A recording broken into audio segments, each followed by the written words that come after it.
Ayyeeda wattoota keenya akkam jirtu kun qophii keenya gaaddisa Raabadooriiti.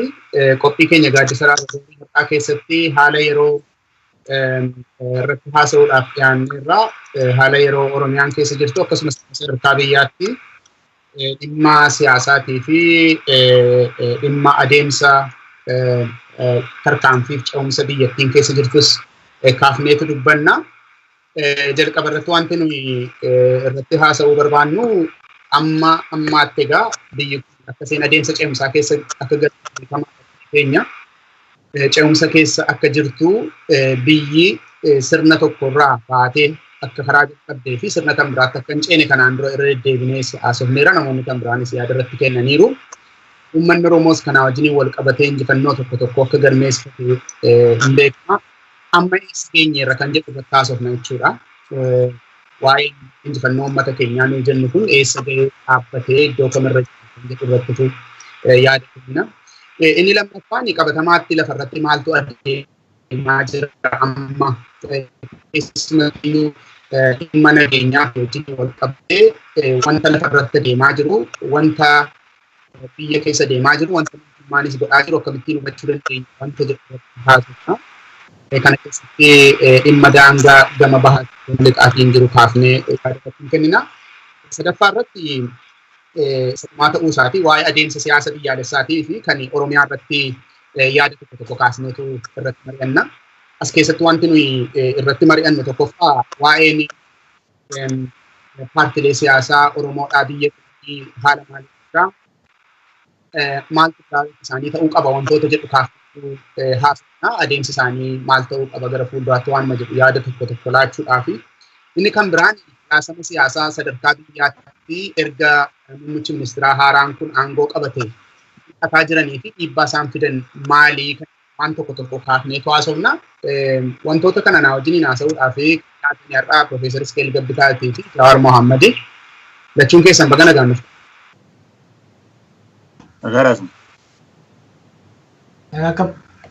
Kanaafi itti gara marii keenyaatti seenin egaa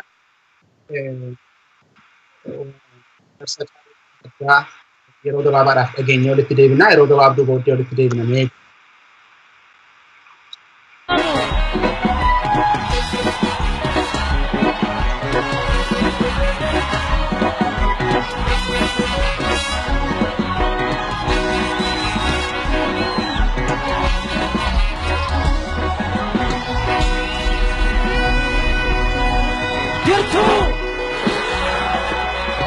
nagamu warri Amerikaan nagamu jechaa jirtu ijoolleen Gojjam jirtu, Gojjam Matakkal jirtu, ijoolleen Raayyaa jirtu, Raayyaa Raayituu jirtu, ijoolleen Walloo jirtu, Walloo Kamisee jirtu, ijoolleen Wallaggaa jirtu, ijoolleen Arsii jirtu, ijoolleen Booranaa jirtu, ijoolleen Tuulamaa jirtu.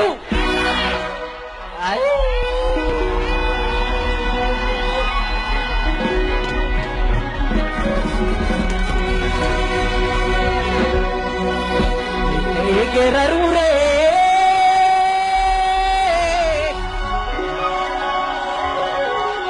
meka gerarure bote wanje tanire ka eni radi dicha takarfa sadinicha ka eni raku bisa akka killen sarfasa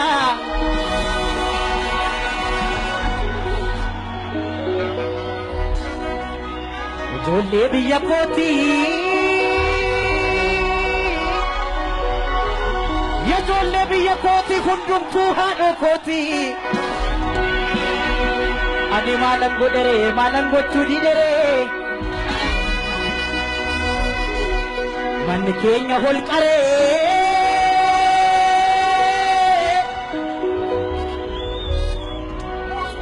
manni keenya hol qaree tabba guddaadha malee Oromoon biyya diigaaree biyya ijaara malee.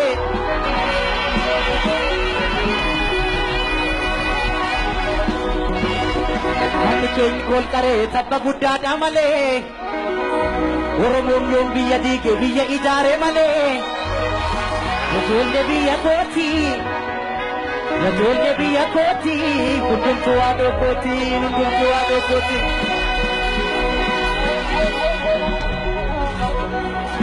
Gariin garaa siree.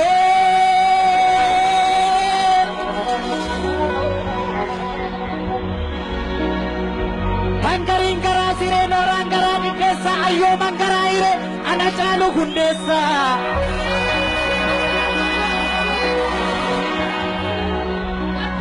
Nanjoore kaafuu maddiin na koore kaa. Nanjoore kaafuu maddiin na koore kaa. Rajoollee biyya kooti. Rajoollee biyya kooti. Hundumtuu haadha kooti. Hundumtuu haadha kooti.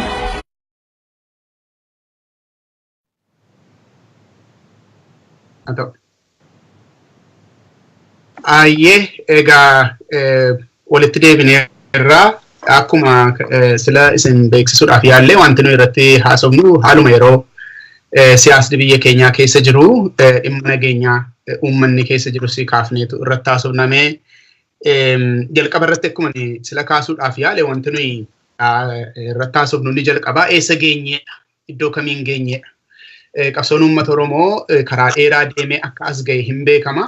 Keessumatti waggoota arfan dabarsine kana keessa geeddarama baay'ee keessa darbee qabsoo baay'ee keessa darbeetu har'a ga'ee uummanni keenya har'a eessa geenye isa jedhu waan tokko lama kaafnee akka haasofnuuf egaa kanaan dura irra deddeebinee yaada kennineera namoonni baay'eenis waa'ee kanaa irratti yaada kennaa turaniiru. Biyyi yeroo ce'umsaa keessa jirtidha amma wanti nuyi hubannu biyyi kuni sirna kanaan dura ture ofirraa dhiibdeetti. Humna kanaan dura ture hamma tokko ofirraa dhiibdeetti isa haaraa immoo harkaan hin qabanne amma gaa iddoo wayii jirraa iddoo kanaa eessa dhalafi nuyi amma jirru kunii waan jedhu irratti akka haasofnuuf jedheetanii mee Profeesar Isqeel amma bakka kamiin geenyee jirra waa'een ce'umsaa eessa ga'e dildila wayii irra jirra inneetu gaa yaanna iddoo kamii dhalafi nuyi geenyee jirru mee akkamitti hubattaati. Galatoomi ittaana gaaffii bu'uuraati. Gaaffii deebi'uun irra jirudha. Yeroo yeroodhaan waan madaalamuun irra jirudha. Ani jedhes ati jettes mootummaan jedhes uummanni Itoophiyaa jedhes jechuu baates ce'umsarra akka jirru beekamaadha. Sirna tokkorraati sirna tokkotti akka deemaa jiru beekamaadha waan mul'atu qabadha.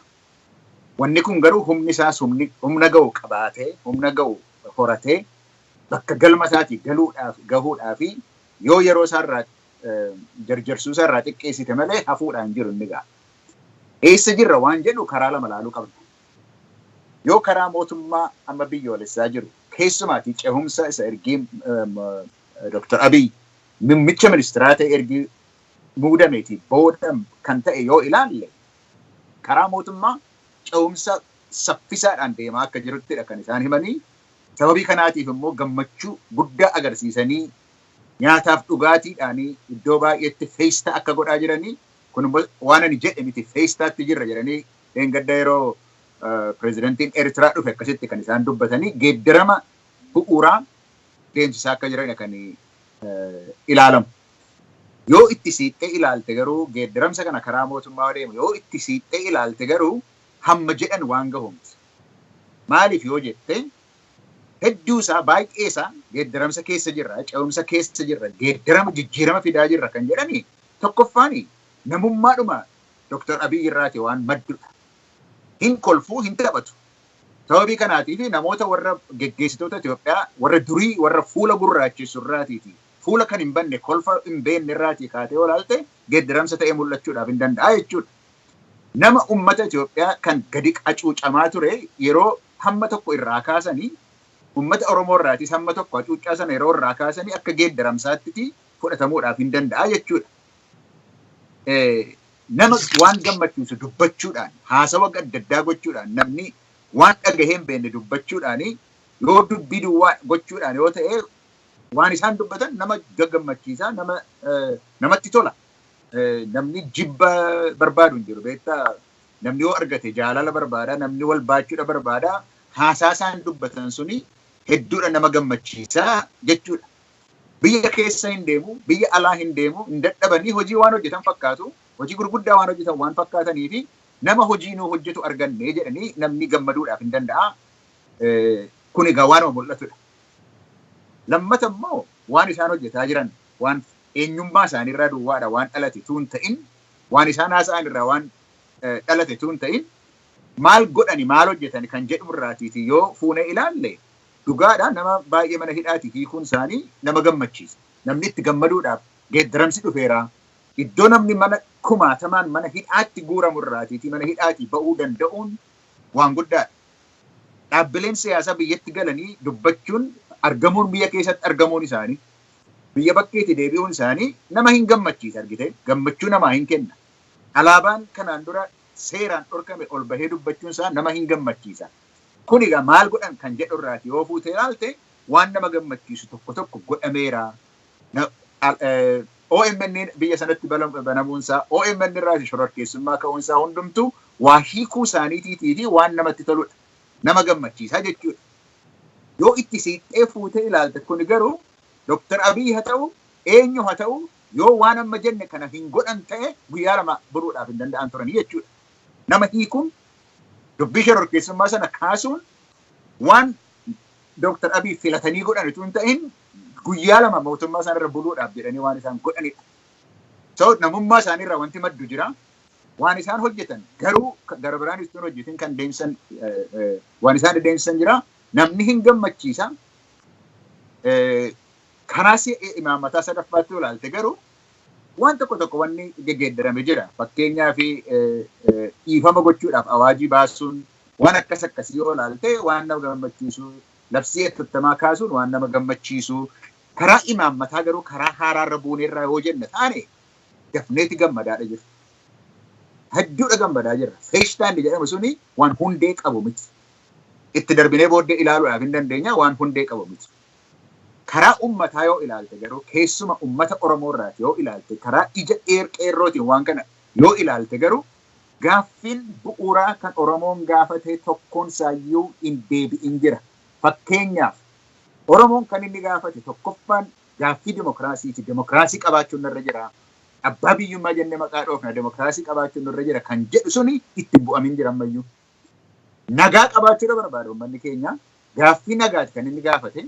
Gaaffiin nagaan sun eessattuu ta'aadhaaf hin jiru. Uummanni keenya har'ayyuu mana isaa keessatti manni itti gubataadha jira. Ammayyuu uummanni keenya ari'amaati jira, ajjeefamaati jira, reebamaati jira. So gaaffii sun ittiin bu'amne jechuudha. Gaaffii dinagdee yoo ilaalte ammayyuu gatiin waa ittiin bitatan ol qaalawee lafatti hin deebine gahee namni jiraachuu lafatti dadhabee jira. Kanaaf waan nama gammachiisu tokko sababii eenyu akka isaan itti dubbatanii akkaataa isaaniitii fi waan nama gammachiisu ta'eera. Dirqama immoo gochuun waan irra jiru akka namoota warra siyaasaa hidhaman gochuun nama gammachiiseera.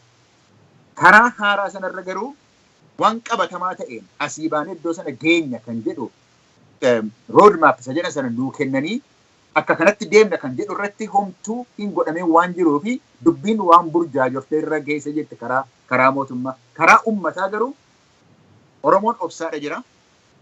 Abdiidha godhateeti obsaan eegaadha jira. Waan ta'u to'ataadha jira. Hubateeti ilaalaa irra jira.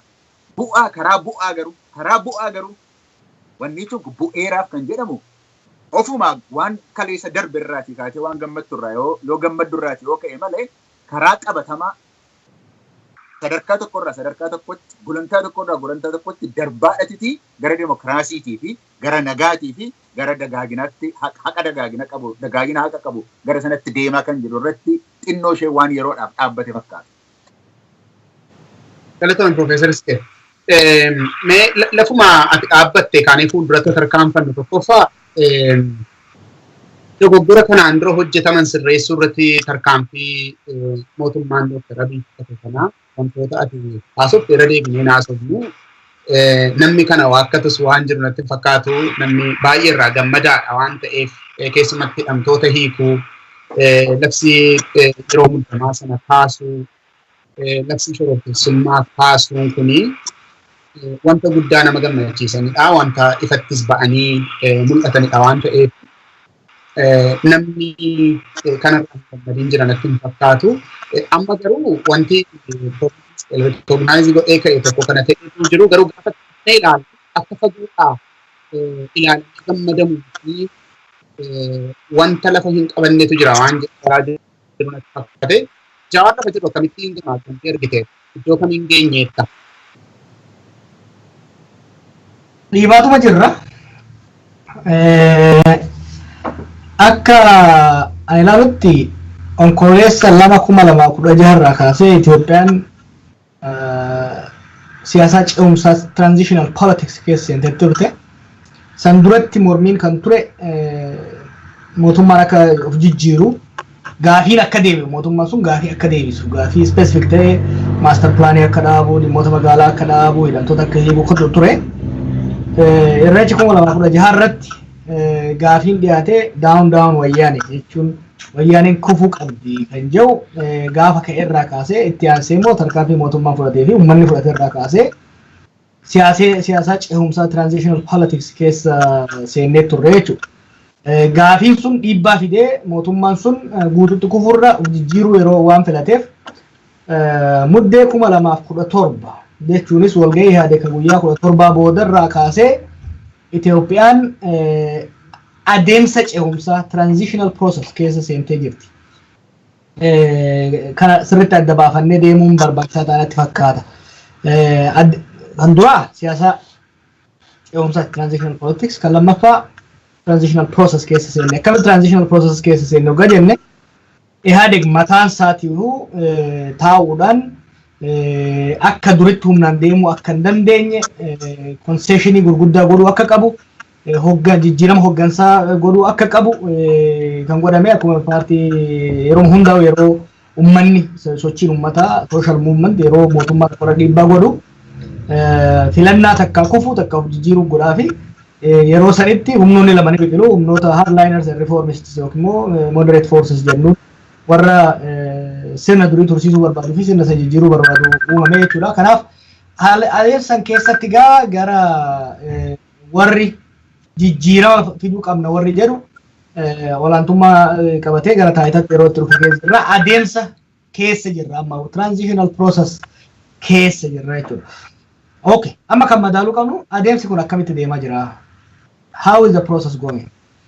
Wantoonni nama jajjabeessan hedduu jira. Wantoonni akkatamuu hin qabne hidhamtoonni hiikamuu qofa osoo hin ta'in seeronni adda addaa jijjiiramuu eegaluun haasaanuu jijjiiramee jira. The narrative itself, the state narrative.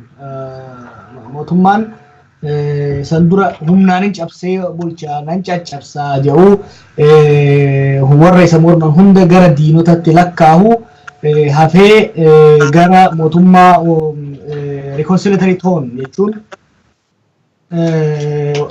araara barbaadutti jijjiiramuun isaanii agartaa. Wantoota baay'ee kan argaa jirtu haala naannootti amma Naayiroobiin turee dhufe akkaataan mootummoonni naannootii fi uummanni naannoo sun itti ilaalullee yoo taate biyya keessatti illee akkaataan uummanni almost akka mootummaan kufeetitti mootummaan haaraa ijaarameeti kan laalu. Dhugaa yoo dubbanne Abiyyi akka Ihaadeegitti ilaalaman jiru akka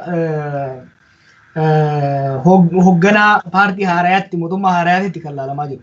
Kanaaf ilaalcha namaa keessatti jijjiiramni guddaan dhufee jira jechuudha. Expectation eegumsi illee jijjiirama guddaatu kan dhufaa jira.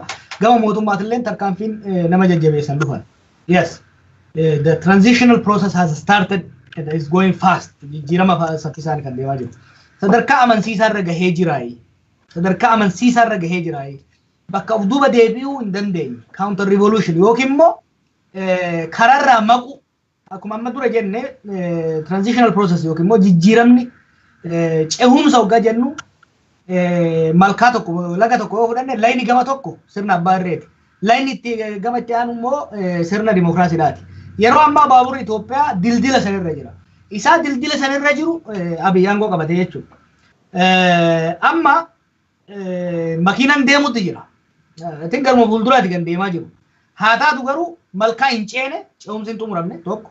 Lammaffaa adeemsi isaallee sadarkaa amansiisaa of duuba hin deebine yookiin immoo dildila sanirraa hin kufne irra hin geenye jechuudha. Waan amma Isqeel reefu jee wajjin kan inni fudhadhu jira. Kunis wantoota amansiisuu ta'uu qaban keessaa gara dimookiraasiitti biyyi tokko ce'uudhaaf. Amma dura haasayaa turre seerotaa fi gochoonni sirni abbaa irree hafanii seerotaa fi gochoonni sirni dimookiraasiitiin bakka buufamuu danda'uu qaban. Heerotaa fi gochoota sirna abbaa irree irra caalatti hambisuu eegalanii jiranii gochootaa fi adeemsa dimokiraasii gochoota tokko tokko eegalanii jiran gochoonni kun bu'uura seeraa argachaa jiran seeraan bakka bu'amaa jiran. Fakkeenyaaf dimokiraasiin mallattoo dimokiraasii keessaa tokko filannoon dimokiraatawaa walabaaf dorgommii qabu godhamuudha. Kanarratti mootummaan muummichi ministeeraatis paartiinis homaa jechaa hin jirani mormitoota wajjin mariin godhamaa hin jiru. Biyyattiin filannootti deemti moo sirna abbaa irreetti deemti moo kan jedhamu hin beekamu. Kana cinaatti hoo biyyattii keessa maaltu godhamaa jira? Yeroo ammaa Itoophiyaa keessatti mootummaan uummata to'ataa jiru hin jiru rabbumaa fi uummata wal to'atee jiraachaa jira. Maaliif uummanni seera kamiin hordofaa akkamiin hordofan beeku waraanni seera kamiin hordofaa maaliin godhaa hin beeku haala konfiyuuzhinii keessa jirra jechuudha. Sana keessatti immoo warri dura aangoo keessa harkaa dhabee fi dinagdee olaantummaa dinagdee qabatee turuu barbaadu. Warri immoo qaawwana keessaan utaalee aangoo qabachuu barbaadu kun hundinuu biyyattii jeeqaa jiran. Kana keessaa bahuudhaaf xurreen saffisa akkamiitiin dimokiraasii dha'idha. Xurree akkamiitirra deemna kan jedhu wanti ifa ta'e waan hin jirreef yes adeemsa ce'umsaa keessa seennee jirra. Haa taatu garuu adeemsa amansiisaa sirni kun of duuba akka hin deebine akka counter revolution haa taatu disintegration uumamuu akka hin dandeenyetti rakkoo keessa hin seennee jirra jechuudha. Jechuun ifa miti confusionitu jira. Yeroo kun immoo haala hamaa haala warraaqsa kanallee gaaga'amaaf saaxiluu danda'u keessa akka jirutti ilaalaan taana. Galatoomii jaa. Mee lafuma amma dhaabbanne kanaa kaafnee gara fuulduraatti akka tarkaanfannu mee wanti nuyi amma haasa'aa jirru sadarkaa biyyaatti wanta jiru sadarri caalaansaa akkamittiin hubannaa walumaa galatti lafa amma geenyee jirru kan akkamitti hubannaa wanti jedhu kun walumaa galatti sadarkaa biyyaatti wanta jirudha garri caalaansaa. Amma yoo gadi buunee ilaallee fakkeenyaa fi ganda keessa deemnee yoo nama gaafanne fagaanne giddu galeessa kanarraa deemnee fagaanne yoo gaafanne namni geeddarama kana isa jedhamurraa kan hafe wantoota amma nuyi kaafnerraa kan hafe akkamitti ilaala laata wanta lafarra jiru kana akka kaafnu barbaadeetan qabxii keenya isa lammaffaatti akka dabarru. Amma wantoonni nuyi amma kaafne kun wanta xiqqoo miti wanta biyyi kun keessa turte wajjiniin gaafa wal bukkee qabnee ilaallu wantootumti amma lafumti amma gaame kun mataansaa wanta xiqqoo miti.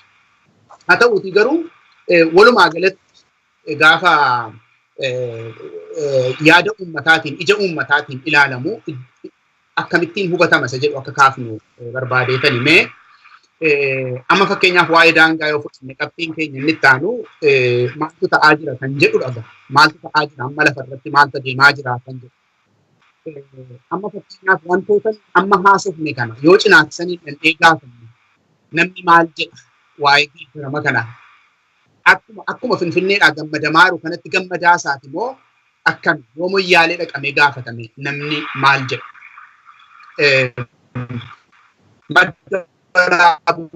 Namni maal jedha waa'ee geeddarama kana namni kana waakkatu hin jiru akkamittiin ilaalama rakkoo achi keessa jiru wajjin. Dambidoolloo dhaqanii yoo namni gaafate waa'ee geeddarama kanaa gammachuudhuma finfinnee jirutu jira isuma finfinneedhaa namni heeshtaa godhu kanatu jira. Dambidoolloo keessa gama bahaatiin kanatu jira. Lafa qabsiisnee wantoota akka ilaalluuf jedheetanii waan namni keessa jiru deelii laayifiidhaa wajjiniin.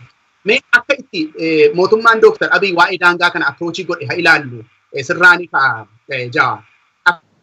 Rakkina daangaa gama bahaatiin gama kibbaatiin gama kibba bahaatiin jiru akka inni itti approachii godhe kana haa ilaallu. Hamma ammaatti akkamittiin approachii godhe waa'ee rakkina daangaa kana.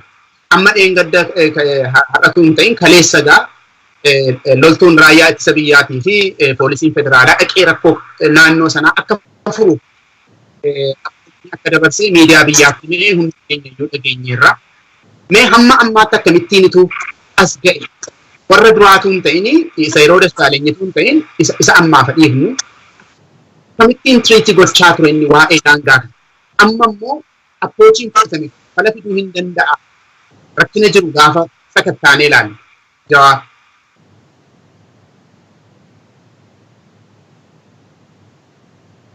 Dhimmi haala daangaa akkaataan itti opiniyoon bara dabre bara namoo sadarkaa federaalaatti handil godhan rakkoo hubannaa akka jiruun arga. Rakkoo maali? Rakkoo kana waan baay'ee complicated ta'ee miti. Bara deengaddaa amma tokko hubannaa qabaachaa turanii kunis Jeneraalota wayyaaniitu waan kana godha kan jirudha. Kaaniit kan deemaa turanii. barana sarratti hundaa'uudhaan yaa'ota waan san gochiisaa turan taayitarraa kaasisanii jiranii. Garuu immoo rakkoon biraa jiru shoora abdiilee akka malee hir'isanii ilaaluurraa kan ka'e dogongora guddaa keessa seenaa turan bara darbeessa. Namni kun beektaa akkuma ijoollee itti taphataa jira. Yoo yaadatte bara deeggaddaa Diseembar 2016 lola nutti bade. Diseembar 2016 irraa kaasee ji'a 5 lola guddaa godhame. April keessa immoo April keessa waliigaltee gooneedhaan lammaaf inni walitti dhufanii waliigaltee gooneedhani. Namicha kana namani yeroo bitachuudhaaf deemaa jennaan inumaa'u Oromiyaa keessa deemee akka hudhaadheessuu fi uummata isaa akka cinaa hiriirsuu godhamaa turame jechuudha. Yeroo bitatee ji'a lama keessatti gara waxabajjii irratti lola haaraa banuudhaan gaagama guddaa lubbuu namoota 60,000 du'aaf miliyoonotaan immoo buqqaanii gochuu danda'e. Erga aangoo qabataniis dogongoruma sanarra deebi'an. Kunis maali? Amma aangoo qabannee jirra. Kanaaf jeneraalota isa duubaan jiran san yoo kakaafnu taate isa laaftutti harkatti deeffannaa kan jedhu underestimate godhan nama kana. Dogongora. Yoo yaadatte haasofnee turre gaafa isaan akkuma muummichi ministeeraa haaraa dhufeen Jijjigaa yeroo dhaqanitti haalli itti godhamaa ture sun dogongora. Wanni isaan amma godhan kun lola haaraaf nu geessa. Namicha kana fuula itti kennuun sirrii miti. Keessattuu hawaasa Somaalee biratti disappointmentiidha fida. Imeejiin taane uuma. Signal wrong signaling fida wanni kuni. Jennee waywachaa ture. Akkaataan itti hammachaa turan akkaataan itti wajjin. Haalli sun hundi dogongora ture. Yoo isaanitti waan isa sossoban itti fakkaata. Namichi kun yoo isa sossoban kan itti hammaata. Kanaaf akkaataan isaan itti waan kana geggeessan kan dogongora qabudha. Ammas yoo taate haalli itti deemaa jiran dogongora. Kaleessas muummichi ministeeraa wanni inni dhiyeesse it is not a solution. Waraana nama keenya fixaa jiru humna dabalataa ergeef beekta muummichi ministeeraa kaleessa. Maaliif? Makalaakaan kun qulqulloofne agamma. Kana Jeneraal Biraanuu Juulaa dubbataa ture deengadda qondaalli isaa command. Sadarkaan command irra warri jiru ammallee hin qulqulloofne qofa osoo hin ta'in warra jijjiirama kanallee laamsheessuu barbaadu. Warra jijjiirama laamsheessuudhaaf immoo jeequmsi biyyattii keessatti akka bal'atu fedhii qabutu waraana kana sadarkaa ajaja adda addaa keessa jira. Jara kana deebiftee aangoo qabsiisuu jechuun gadi erguu jechuun naannoo daangaa kanarratti tokkoffaa meeshaa waraanaatii fi gorsaaf waan adda addaa liyyu poolisiidhaaf akka kennan fi abdiileedhaaf akka kennan godha. Lammaffaa immoo nama keenya jajjabaa poolisii Oromiyaa warra uummata naannoo akka keessa ajjeesan hiriiree bara. Torban dabre mi'eessota nama keenya kafitee jira. Booranatti nama keenya kafitaa jiru makalaakayaan. Already oduu ajajni dhaqaatii haleelaa jedhu hin kennaminiif iyyuu waan kana godhaa jiran jechuudha. Gara lachuurraa haleellee nama keenya haleeluuf deeman. Kanaaf an akka kiyyatti akka xiinxala kiyyaatti amma beekumsa kiyyatti furmaanni kuni osoo waraannummaan kun ajaja abii fudhatee akka inni yaadu kanatti jidduu seenee lola kana yeroodhaaf kan dhaabsisu taate'u qorichamichi kenneef maastaagashaadha kenneef malee furmaata ta'uu hin danda'u. Kaansariin summiin qoffee waan kana abdiileedha. Abdiilee hanga hin kaafnetti Oromoo fi Somaalee jidduu Oromiyaa Somaalee jidduu nageenyi hin jiraatu. Kana kaasuu irratti gaafii akka ka'u ni jira. Isa achi kaasuun mootummaan federaalaa ni danda'a kallattiidhaan hin danda'u garuu baay'ee karaa ittiin danda'u jira. Namni kun deeggarsa uummataa hin qabu. In fact riisarchii godhamee jira obboleeyyan keenya warra Somaaleetiin. Liyyu poolisiinuu inni hidhame takka aangoo irraa kaafame ka'uu hedodoo jedhaniitti gara dheengadda gaafa inni bahee wayiwaatu sani halkan isaan itti garagalanii bulan jechuudha. Kanaaf nama kana achirraa kaasuun hin danda'amu. Paarlaamaan isaa itti ka'uu danda'a. Warreen paarlaamaan isaa itti ka'ee jira.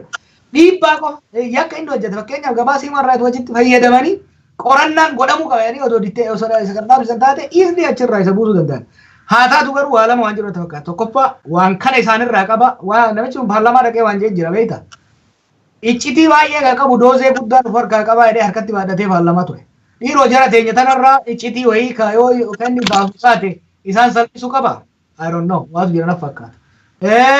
Moo maali wanni isaan sodaatanii namicha kanarraa harka qaqqabaniif hagayoom namni kun nama keenya ficcisiisa. By the way, okay. Oromoota daangarra jiran kana silaa miskiinnani namni garagalee isaan hin laalle kakalee ofii qabsaanii ilmaan isaanii fidanii nu nama nu godhan kana gara gallee laalluu nurraa fagoodhaa Finfinnee tokko namni du'e inni dhiiga kenninaa garuu cinaaksanitti moyyaalee tokko namni dhumu inumaa nuti dubbatinaa jenna haa ta'u. Abdiileen isaan qofaaf miti farra kan ta'e. He is a threat to the state kana namni beekuu danda'u qaba. Namichi kun waraana 50,000 akka gaariitti hidhate argaa qaba. Namicha kana achi kaasuu dhabuun yeroo mootummaan baay'ee laaffatee jiru kanatti when the state is so fragile. Nama akkanaa kana aangoorra tursiisuun nama akkanaa kana waraana hammasii to'atee akka turu gochuun Itoophiyaallee gaagama guddaaf geessuudha. By the way, namoota hedduu dantaa naannoo sanii qabanin argee almost all of them Sudaan irraa kaasee hanga gadiititti namni hundi Sudaan isaan qaban namni kun biyyattii tana naannoo san gaagumsa keessa galche kan jedhudha. Kanaaf ajandaa muummichi ministeeraa qabuufillee jijjiirama kana gufachiisuufillee biyyattii gara rakkoo guddaatti naquufillee dhiibbaa onni guddaadha qaba. By the way, mishigii wayyaanee kan dhumaa Maqaleedha jennee turre. San qofaa miti mishigii biraa qotatanii jiran jechuudha jijjiga. Sochii Gaambeellattis godhamu, naannoo Kibbattis godhamu, jeequmsa Oromiyaa keessattillee godhamu maallayni jijjigarraa dhufa. Akkamitti dhufaa jira? Tokkoffaa daldala jimaa ammallee isaan to'atee jira. Gatii daldala jimaa waan daldala jimaa irraa argatan sanitti fayyadamaniiti faayinaansii godhaa jiran. Jeequmsa lixa Oromiyaattillee godhamaa jiru. Jeequmsa gara Benishaanguliin godhamaa jiru. Kibba keessatti godhamaa jiru. Even naannoo Amaraattillee jeequmsa godhamaa jiru. Faayinaansiin isaa jijjigarraa kan dhufaa jiru. Akkamitti dhufaa? Jimaarraa dhufaa jira. Lammaffaa kasalarraa dhufaa jira. Kasala guddaatu biyyoota kutaalee Somaaliyaa akka Puntlaandii fi kanneen biroo keessatti kasalli oomishamee gara biyyoota Arabaatti gurgurama. Kana kolonelootaa fi shaalaqaalee TPLF waan gurguru. Kuni gara abdiileetiin gara biyyatti galee gara biraatti gurgurama. Kan biraa opiidiyoon waa'ee sosochii meeshaalee waraanaa baay'ee waachaa jira. Meeshaan waraanaa guddaan even nama keenyaafuu garraa bitatan gara naannoo Somaaliitiin kan seenu. Kana kan seensisaa jiru abdiileedha jechuudha. He is a serious threat biyya sanitti. Kana immoo itti himan malee itti ni dhadhamu opiidiyootti. Muummichi ministeeraatti illee lammaatti illee irra deddeebinee wanni itti himaa jirru nama kana achi kaasuu baannaan dhumaatiin uummata Oromootiif uummanni Somaalee kan itti fufu ta'uu qofa osoo hin ta'in biyyattii sanillee deegumsaa fi gaagama guddaadhaaf kan dhiyeessudha. Kana osoo itti himnu isaan garuu maanutti iyyitanii nu kaaftanii maaliif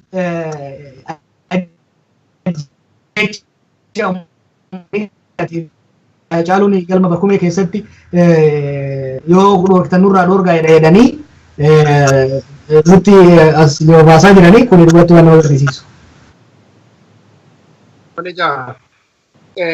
Meesqeelatis waan kana tokkoffaa amma approachii jiru kana akka itti ilaalamaa jiru dhimmi kun akka itti qabamaa jiru dhimmi waa'ee warra dhufee daangaa weeraruusa ta'u dhimmumti daangaa sun walumaa galatti egaa akkamittiin akka inni qabamaa jiru kanarratti hubannaan kee maaloodhame egaa daangaan kun garmalee dheeraadha naannoo Somaaleetii wajjin daangaa Oromiyaan qabu garmalee dheeraadha. Kinni akka dhaabbatee hin beeku. Erga opiidiyoonii mootummaa federaalaa irratti aangoo argate booddee hin salphata kinni kun yookaan immoo tiriidhumti isaayyuu hin furama abdiin jedhu baay'ee ture. Duruma ammoo itti caale amma. Deebiin achirraa jiru immoo akka itti uummati ilaalaa jiru miti. Wanta uummati hin beekne haa jiraatu hin jiraatinii wanti beekamu jiru garuu uummanni akka inni itti jiraataa jiru baay'ee rakkisaadha. Wanti yaaddessaa kan biraan maa inni rakkinuma uummataa dubbannu kanayyuu hin dubbatinaa waan jedhamutu dhaga'ama. Aramma immoo takka wanta oodii ta'e an takka baay'ee wanta nama gaddisiisu maaliif dubbattu miidhama uummataa sana. Dambidoollootti poolisiin ganamaa magalgalaatti nama reebaara gaafa jennu hin jedhinaa. Inaaksan namni du'aa jira gaafa jennu poolisiin nama ajjeese poolisiin liyyu poolisiin gaa jedhu hin jedhinaa waan jedhamutu jira. Approachii kun akkamittiin ilaala tokkoffaa tarkaanfiin raadikaalii ta'e hin jiru. Tarkaanfiin raadikaaliin haafu waan kana furuudhaaf iyyuu sagantaan maalii akka jiru wanti beekamu hin jiru. Wanti uummatatti himamees hin jiru. Isaanis wanti isaan qabatamaatti godhanii agarsiisanis immoo hin jiru. Rakkina kana guddina isaatii wajjiniin approachii amma isaan qabatanii jiran kana haala isaa akkamitti ilaaltameeti? Siyaasni keessa jiru siyaasa cehumsaati yeroo jennu ittaana. Nutu jedhaa jira malee afaan warra geggeessu irraatii fi dubbachuu yoo barbaadan al takka duwwaadhaan obbolummaarra dhagaye. Cehumsa keessa jirra akka jennu hin barbaadan akka ilaalcha isaaniitti dhumeera amma argite. Akka ilaalcha isaaniitti hundumtuu ta'eera isaantu qabsoo Oromoos haa ta'u iddoodhaan gahee Itoophiyaa sanas immoo jijjiiree biyya haaraa gochuudhaaf kan deemu garamitti akka geessan dhiisi isa gara biraa hin haasofna Itoophiyaa haaraa sana iyyuu. Isaantu nutu asiiti jechaa jira waan arginu agarreerra sababiin isaa immoo tokko lama sadii sababii kanaatii fi ce'umsa keessa jira jedhe malee afaan isaaniirraatii dhagahamaa hin jiru waa'een ce'umsaa sun. Haa ta'u malee achi keessatti kan ilaalamuun irra jiru waan amma daangaa irratti ta'aa jiru ati jette kun. Kan inni irratti ilaalamuun irra jiru qabsoon godhame kuni wareegamni bahe kuni bu'aan inni buuse gara booddeetti deebi'aa ilaata. Laga kana ceenee gama demokraasiitti ce'uudhaaf dandeenya lafa iddoo amansiisaarra geenyeerraa kan jedhu irratti akka hin geenye dubbanneerra. Haa ta'u malee yoo gufachiisame iyyuu lafa demokraasii sana gahuun hammam akka ariifachiisaadhaan gahuu dandeenyu yoo dubbanneerraati kan hafe wayyaaneetu deebi'ee biyya sana bulchaayee kan jedhamu gaaffiin sun hin jiru.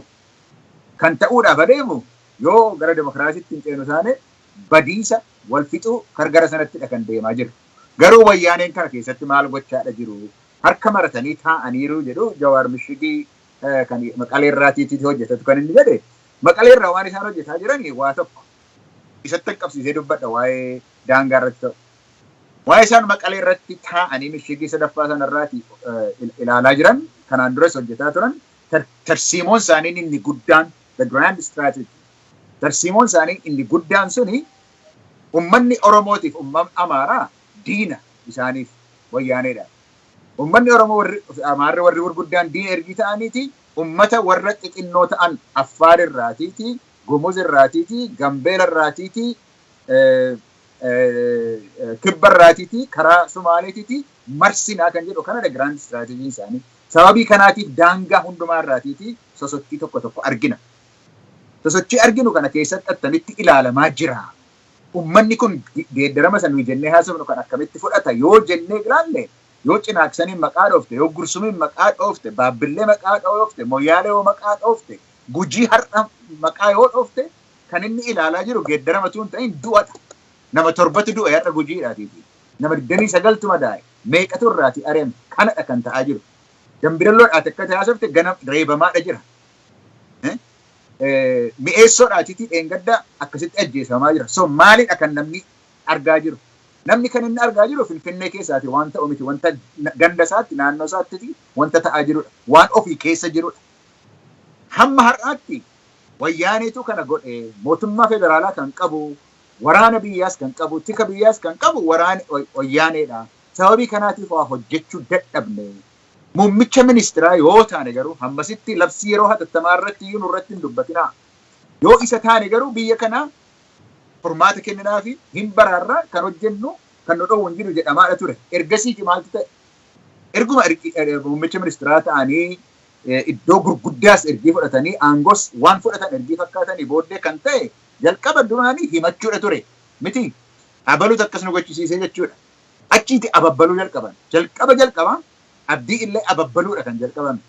Jijjigaa dhaqaniiti hammachuu wajjiniin taa'u wajjiniin nyaachuudha kan ture. Ababbaluudha kan ture.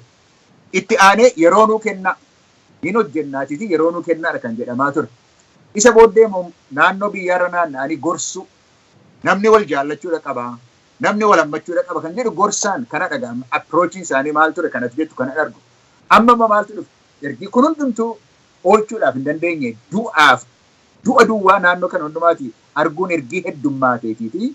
Ergii hacaaluun gaditti ba'ee itti himeetiiti maaltu ta'e? Dhaadachuutu dhufu. Dhaadachuu kana immoo muummicha ministeeraa duwwaatu hin ta'in Birhaanuu Juulaas hin dhaadata. Humnaaniti goona. Humnaani 7 juunuun fudhatu irraa goona. Warra kaanis taanaan iddootti galchina. Iddoo hundumaatiiyyuu hin tasgabbeessina. Maaliin? Humna waraanaatiin itti dhimma baaneetiiti tasgabbeessinaadha kan isaan jechaa jiran. Obbolammaanis kanuma kan hin dubbatu. Muummichi ministeeraas kan dubbatan dhaadachuudha. Humna waraanaatti ajajneerra seeratti finna hin tasgabbeessina. Humnaan.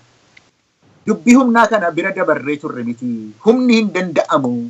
Rakkoon amma jiru rakkoo siyaasaati. Rakkoo siyaasaa kan akkaataan itti hiikamu immoo furmaata siyaasaatti kennuudhaan irratti dubbatamaa ture miti.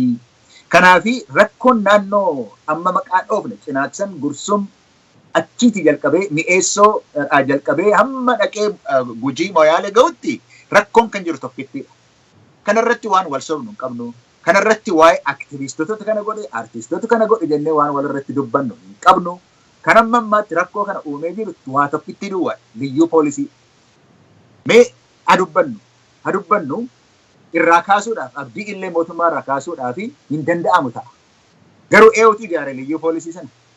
Federaala miti? Kan ijaare Mallas Zeenaawwii miti? Ergi federaalli ijaare federaalli kana bittimsuudhaaf maaliifitti dadhabe?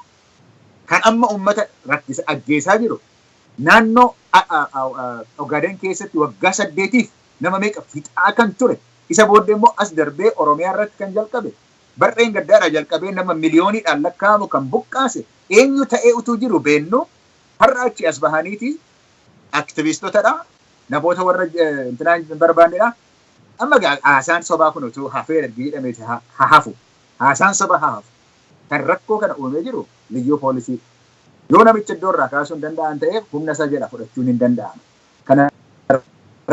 Kanarratti ga'e tarkaanfii fudhachuun maaliif akka inni rakkoo ta'e irratti mul'ataa jiru lafarraati kan mul'atu garuu du'a. Lafarraa garuu buqqa'uudha. Lafarraati kan arama madaa'uudha. Akka kanatti natti mul'ata lafarratti sadarkaa aanaatti yoo ilaalle. Tole egaa dubbii daangaa kana waan baay'ee itti dabaluu hin barbaadu wanta baay'ee isa haasoftaniittu garuu waan tokko duwwaa jechuun barbaada.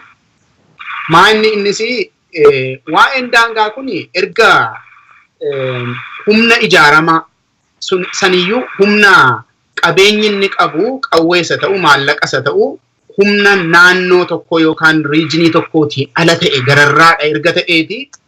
Kanaan dura haalli itti uummannis namni inni dhaabatee ilaalus akka inni itti hubatu karaan itti hubachuu danda'an hinuma jiratu. Amma fakkeenyaaf mootummaan federaalaa mishigii wayyaanee ta'ee wayyaaneen muummicha ministeeraa tokko achirra kaa'attee paappee tokko achirra keessa qabeenya uummata Itoophiyaatiin waraabessa uummata Oromoo dhaqee nyaatu irratti qallabaa weerarsiisaa gaafa gootu amma Oromiyaan kana ofirraa deebisuu dadhabuusaa akka naannoottis mootummaan federaalaa interventionii uumuun hafnaan waa'ee kanaayyuu dubbachuudhaaf fedhiin qabu ture hamma yeroo dhiyootti jechuudha. Amma kana hubachuun hin danda'ama. Akkitti hubachuu danda'an hin jiraata.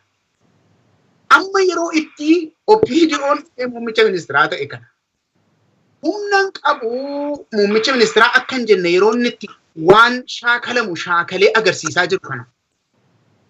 Homaa gochuu hin danda'u akka hin jenne namoonni hundumtuu si wajjiniin jirraa jabaadhu yeroo itti jedhamaa jiru kanatti. Uummanni ganamaaf galgala yeroo inni dhufu yeroodhuma hundumaa akka nama nagaan bu'uu qaban jedhamu amma namni aangoo qabu tokko naaf gaafa hojjetullee ergaa ati dabarsitu akka nama aangoo irra jirutti kan ta'uun irra jiru. Garuu mul'ataa hin turre dubbiin kun amma immoo adeemaa dhufee kunoo guyyaa darban kana keessa rakkoo baay'ee bal'aatu uumamaa jira. Kan akkamittiin hubachuun danda'amaadha. Iddoo furtuu ta'ee OPDO'n erga qabate mootummaa federaalaarra. Mootummaan naannoo Oromiyaa ofiisaatii milishaa erga qabaataa ituu jiru. At least wanti biraan yoo hafu namni akka hin taanetti akka hin ajjeefamne duuma hambisuu wanta biraan hafu weerara sana hin dadhaban. Namni maaliif du'a kana booddee waggaa 4 darbe du'aa ba'e wayyaaneen ajjeesaa baate. Liyyuu poolisiinis kanuma hambisuun maa dadhabame akkamittiin hubachuun danda'ama waa'ee kana. Ijoollee mucaa xinnoo fuudhanii madda walaabuu irratti yeroo qalan akkamittiin waa'ee kanaa hubachuun danda'ama ituu namni OPDO'n ergate tokko muummicha ministeeraa ta'ee jiru. Kanaaf amma immoo loltuun bobba'eera. Erga loltuun bobba'ee amma immoo maal gochuu dhaqaa jiru? Waa'ee humnaa kana waan tokko itti dubbadhee dhiisa. Humna homaa fiduu akka hin dandeenye tokkoffaa keessumatti dhimma lixa Oromiyaati wajjin wal qabate. Homaa furuu akka hin dandeenye isaan caala namni hubate jira natti hin fakkaatu. Loltuu erguun waan tokko. Amma jeneraal Biraanuun maal jedhe dhaabbateeraa jedhamanii dheengadda hunda keenyatu dhagaye. Dhaabbateera gaafa inni jedhu immoo iskeelii kan biraatti ol ba'e. Wanta baay'ee na ajaa'ibudha. Iskeelii haaraatti ol ba'e weerarri kun gaafa inni dhaabbateera jedhu jechuudha. Maal jechuudha kun? warri kanaan dura weeraraa turan liyyuu poolisii jennee inni nu iyyinu kuni connection inni mootummaa federaalaa wajjiniin qabu waan dhokataatu jira jechuudha. Jechuun loltoota biyyaati wajjiniin warra humna lolaa Afrikaa qabu wajjin wanta dhokataatu jira jechuudha. Yookaan waan isaan hin beeknetu jira jechuudha. Malee Biraanuun gadi ba'ee dhaabbateera yeroo jedhu iskeelii haaraatti ol ba'uunsaa wanta baay'ee nama ajaa'iba. Dhaabbateeraa jedhe dhageessa yoo ta'e inni dhaabateeraa. Hin ilaalla jennaan iskeelii haaraatti ol ba'eetu dhiyaata. Dubbiin kan biraani qabxii keenya isa dhumaa biratuun naqini waa'ee dhumaa nageenyaa kana wajjiniin yaada irratti kennine akka darbinu kan hin barbaade waa'ee lixa Oromiyaa kana. Dubbii mootummaan naannoo Oromiyaa humna qabu hunda bobbaasee hamma lakkoofsi namaatiif lakkoofsi loltuu wal qixxaatutti nama garafu kan. Amma isa gara gamaatiin ba'ugaa liyyuu poolisiitu sirreebaa jira, liyyuu poolisiitu ajjeesaa jira jedhan. Okay. Ajjeechaa kanas immoo dubbatan innaan immoo hin dubbatin amaaf dubbattu kunis sagaleen jedhu immoo wanta haaraatu dhaga'amaa jira si'a kana. Amma immoo poolisiin Oromiyaa wanti inni namoota nagaa gadi fuudhee garafaa jiruuf maa inni sababisaa? Keessumatti magaalaa Dambidollootti. Namni gaafa sa'aatiin 10 ta'e 4 PM jechuudha. Sa'aatii 10 waaree booda gaafa ta'e manatti galuu dadhabne poolisiidhuma Oromiyaatu karaarraa qabee nu reeba. Jaartii, ijoollee, dubartii ituun jedhin mana keessaa gadi gototaniitu mucaa namaa reebaa jiru. Maa inni sababii itti poolisii Oromiyaa nama gadi fuudhee reebuuf maa inni sababiin waa'ee humnaa yoo ta'e waa'ee nama sodaachisanii qawweedhaan itti qawweetti agarsiisa sodaachisanii bituu yoo ta'e kan akka obbo Lammaafaa waan kana hubate jira yaaduun humni homaa tokko fiduu akka hin dandeenye ittumaa dhiiga namaa danfisaa akka inni deemu. Kanaaf tokkoffaa gam tokkoon naannoo sanatti loltuu bobbaafadheera humni jedhu jira. Mootummaan immoo lakkoofsa namaa hamma caalutti bobbaase loltuu. Lakkoofsa keenya caalaa jiraa jedhu magaalaa Dambidolloo keessaa namni lakkoofsi loltuudha. Kanaaf sa'aatiitti namni manatti ol galee gadi ba'ullee yeroon isaa baay'ee daangeffameera. Sa'aatii 10 taachatu jalqabamaa jedhu. Wanta kana akkamittiin kan hubachuu hin danda'amu. Isa gama bahaa amma diina inni wanta tokko ilaallee kompirehendii gochuudhaaf yaada. Mootummaan naannoo Oromiyaa dhimma maalii qaba kan uummata reebaa jiruuf? Jawaar. I think gama lachuullee rakkoon jira natti fakkaata. Rakkoon jeequmsaa konfiyuuniin kun akkuma reefu jetti. Biyyattiin sirna abbaa irraa gara sirna demokiraasiitti cehaa jirti. Kana keessatti dur namni seeraaf kan oggole yookiin immoo seeraaf kan jilbeeffatee bitamu seeraaf osoo hin ta'in namni kan mootummaadhaaf bitamaa ture waan qawwee sodaatuuf waan roorroo sodaatuuf amma qawween dirree irratti qeeroodhaan mo'amtee jirti. Mataadhaan immoo hooggansa ol baheen fudhatama dhabsiifamtee jirti. Leejitimaayis taatee jirti jechuudha. Kanaaf kabaja heeraaf seeraatiin bakka bu'amuu qabdi. Rule of law bakka bu'amuu danda'uu qabdi. Sana irratti hojiin saffisaan hojjetamuu barbaachisa. Haala bakka lixa Oromiyaattis haa taatu bakka kaanitti godhamu mootummaan baay'ee laaffatee waan jiruuf. Uummanni illee akka duritti mootummaan waan hin jilbeeffanneef jecha mootummaa Itoophiyaa yeroo ammaa akka nama qaamni isaa immune systemiin isaa akka malee laaffate dhukkubni garaagaraa laaftutti isa qabachuu danda'uuti jechuudha. Kanaaf humnoonni bifa adda addaatiin socho'anii opportunity kanatti fayyadamuudhaaf socho'aa jiranii abdiileen gamasiin humnoonni adda addaa itti jiranii waan kana bifa lamaan haa laallu. Dambidollootis ta'e bakka garaagaraatti kan ta'u akkaataan opiniyoonii fi humnoonni biraatti deeman illee haasaa isaaniitiin kan wal rukutudha tokko. Lammaffaa immoo naannoo sanitti humna abaluutii kan hin beekamne kan yeroo adda addaatti dhufeetuma uummata jeeqaa oolu jira. Fakkeenya Dambidollootti torban dabre keessatti akkuma waraanni dhufee buufateen boombiin irratti darbama. This is not acceptable. Kanarratti namni keenya siiriyeessi ta'uu danda'uudha qaba. Abbaa fedhe waan taane nama fuudhanii poolisii irratti waraana irratti lafuma boombii irratti darbitee waraanni dhukaasa hin banin jechuu hin dandeenyu taanaa keenya. Kuni akkuma opidiyoodhaan lollu akkuma isaaniin akkuma jeneraal Biraanuudhaan lollu nama biraatiin illee murnoota biraatiin illee itti himuun barbaachisaadha. Waraana karaa deemu irratti boombii darbinaan waraanni sun warra waa darbe san qofa osoo hin tahin uummata illee waliin dhaha. Keessattuu immoo kun baay'ee waan lixa Oromiyaatti illee waan naannoo Somaaliyaatti illee ta'u waraanni Itoophiyaa gammachuu guddaan laalaa jiran nan beeka. Baay'ee fedhii qaba. Maaliif bara deengaddaa keessattuu hoggansi amma dhufee hoggansi OPDO kuni waraana kana baay'ee abaaraa ture. Isaantu biyya jeeqa jechaanii ture. Labsii yeroo muddamaa waraanni kun Hayilamaariyaam harka micciiree labsiifate saffisaan jalaa kaasee jira. Nu malee biyya bulchuu hin dandeessanii. Exactly jettitti waan ta'e godhaa jiran. Kanaaf yoo nama keenyan adabadhaa jechuu baanne keessattuu warra waraana qabna jechuun. Dhugaa waan dubbannu taate Biraanuu Juulaa humnaan fudhachuun qabu haasaan inni godhe sun sirrii miti. Garuu dhugaan tokko hin jira. Waraana isaa yoo ergee wanni naannoo lixaatti socho'u torbaan lama turuu hin danda'u. Nama xiqqatu naannoo san jira. Waraanni wayyaanee waraanni mootummaa kanaa garas gara gallaan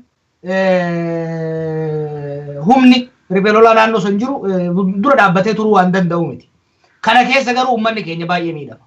Kana keessa uummanni keenya miidhamuu qofa osoo hin taane kana keessa humnoonni bakka fagootillee bakka adda addaatillee seenanii Oromiyaa dirree jeequmsatti jijjiiruu danda'an.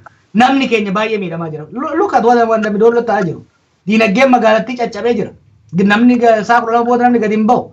Namni akka fedhetti ukkaanfamee akka fedhetti ittiin taphataa jiran. Abbaa kana godha. Tokko maqaa baa'ootiin siidha.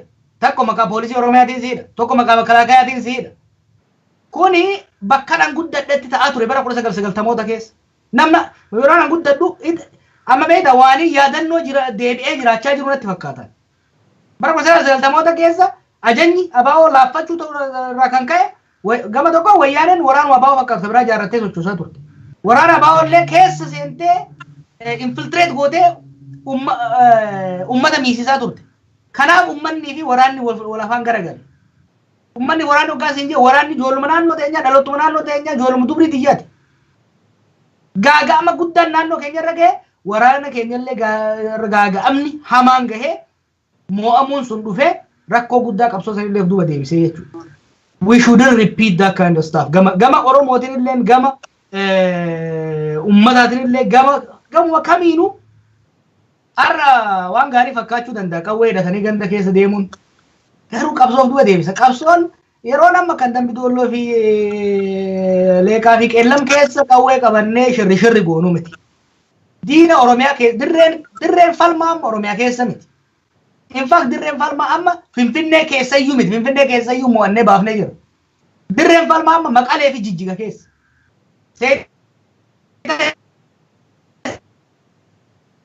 Isaan naannoo Maqaleetti wal gahaa jaarratanii nu haleeluudhaa deeman san uummata Tigraay fi isaan addaan baasuudhaan mo'achuu danda'uudhaan barbaachisa. That's strategic.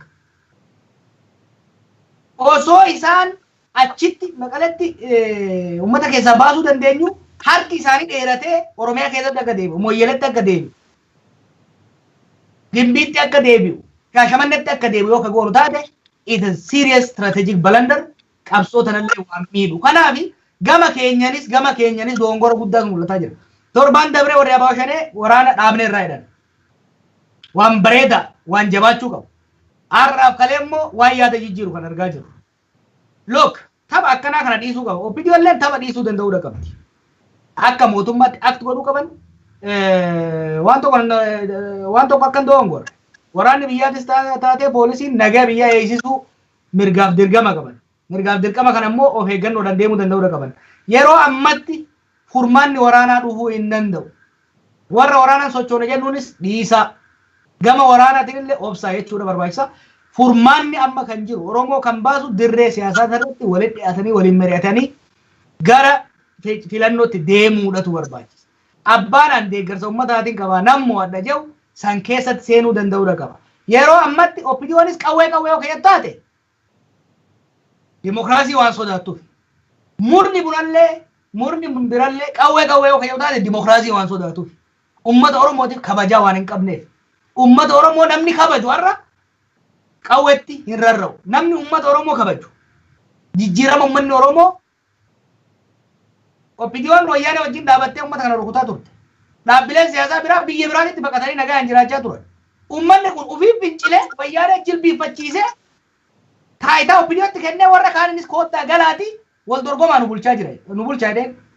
Ummata kanaaf kabajaan isaan malu qawweedhaan ganda keessa deemanii jeequu miti. yookiin immoo televiziyoonaan bayanii akka jeneraaltichii fi lammaan fa'aa godhaa jiran kanatti itti dhaadachuu miti. Wanni hooggansa lammarraas wanni eeyinu abiyyirraas wanni eeyinu murnoota siyaasaa hoogganoota murnoota siyaasaa irraa wanni eeyinu walitti dhaadachuu ulee caccabtuu fuudhanii wal doorsisuu osoo hin taane dirree siyaasaa irratti xarapheeza irra dhufanii waliin falmanii waliin mari'atanii gara filannootti deemutu irraa eegama malee wal lolanii uummata isaan asii waan hin jirre irratti humna hin jirre wal agarsiisanii jidduun uummanni keenya miidhama osoo isaan wal qaqqaban immoo alagaa waan tan harkaa fuudhee amba kolfaa isaan godha. Bara 1991 akkas taane bara 1975 akkas taane ammallee waan fafaa waan qaanyii kana nutti deebisuudhaaf deemanii kan ammoo callifnee waan laallu miti humna dhageettii qabnuun uummata keenya gorsuu fi dammaisuu itti fufuudha qabna jechuudha.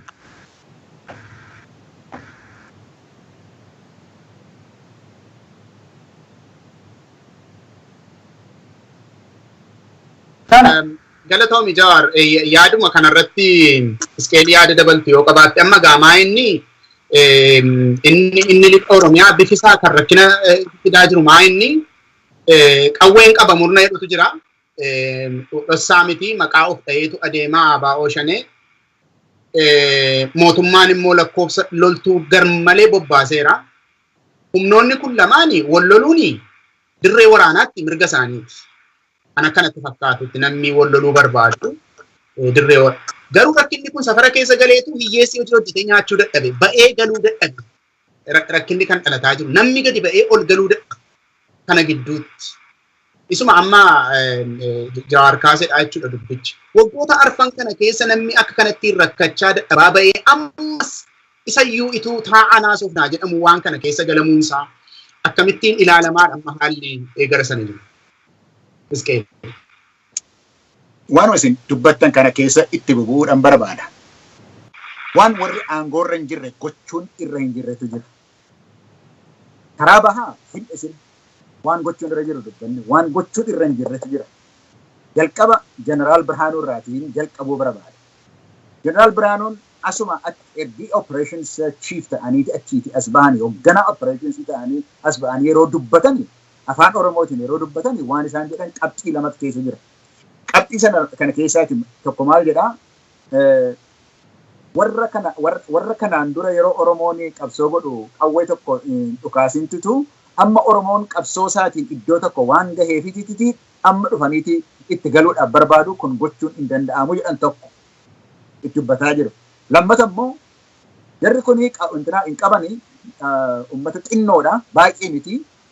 Yartuu waan ta'aniif isaaniin biyyarraa balleessuudhaaf guyyaa lama yoo nuuf fixuu jedhan.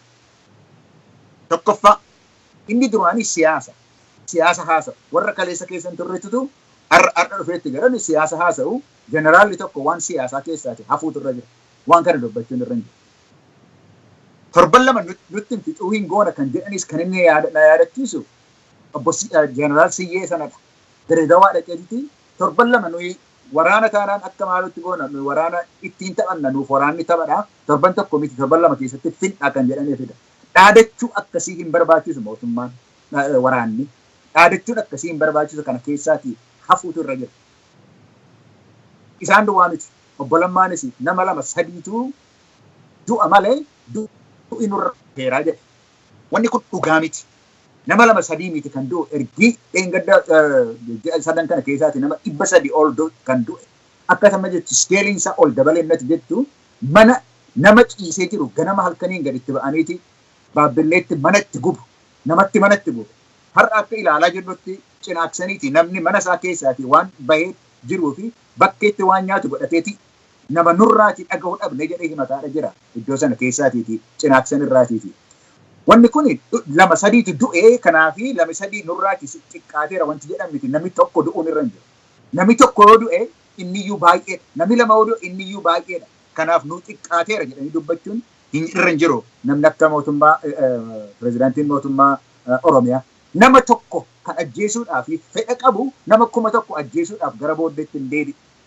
Namni tokko lubbuun nama lama xinnoo miti. Kanaaf xinneessineera jedhanii waan dubbatamu miti kun. Lammata immoo waan pirezidaantiin mootummaa Oromiyaa kan isaan godhaa jiranii caasaa ittiin bulchan sana keessa deemanii hin dubbatinaadha kan isaan jedhaniitti himan.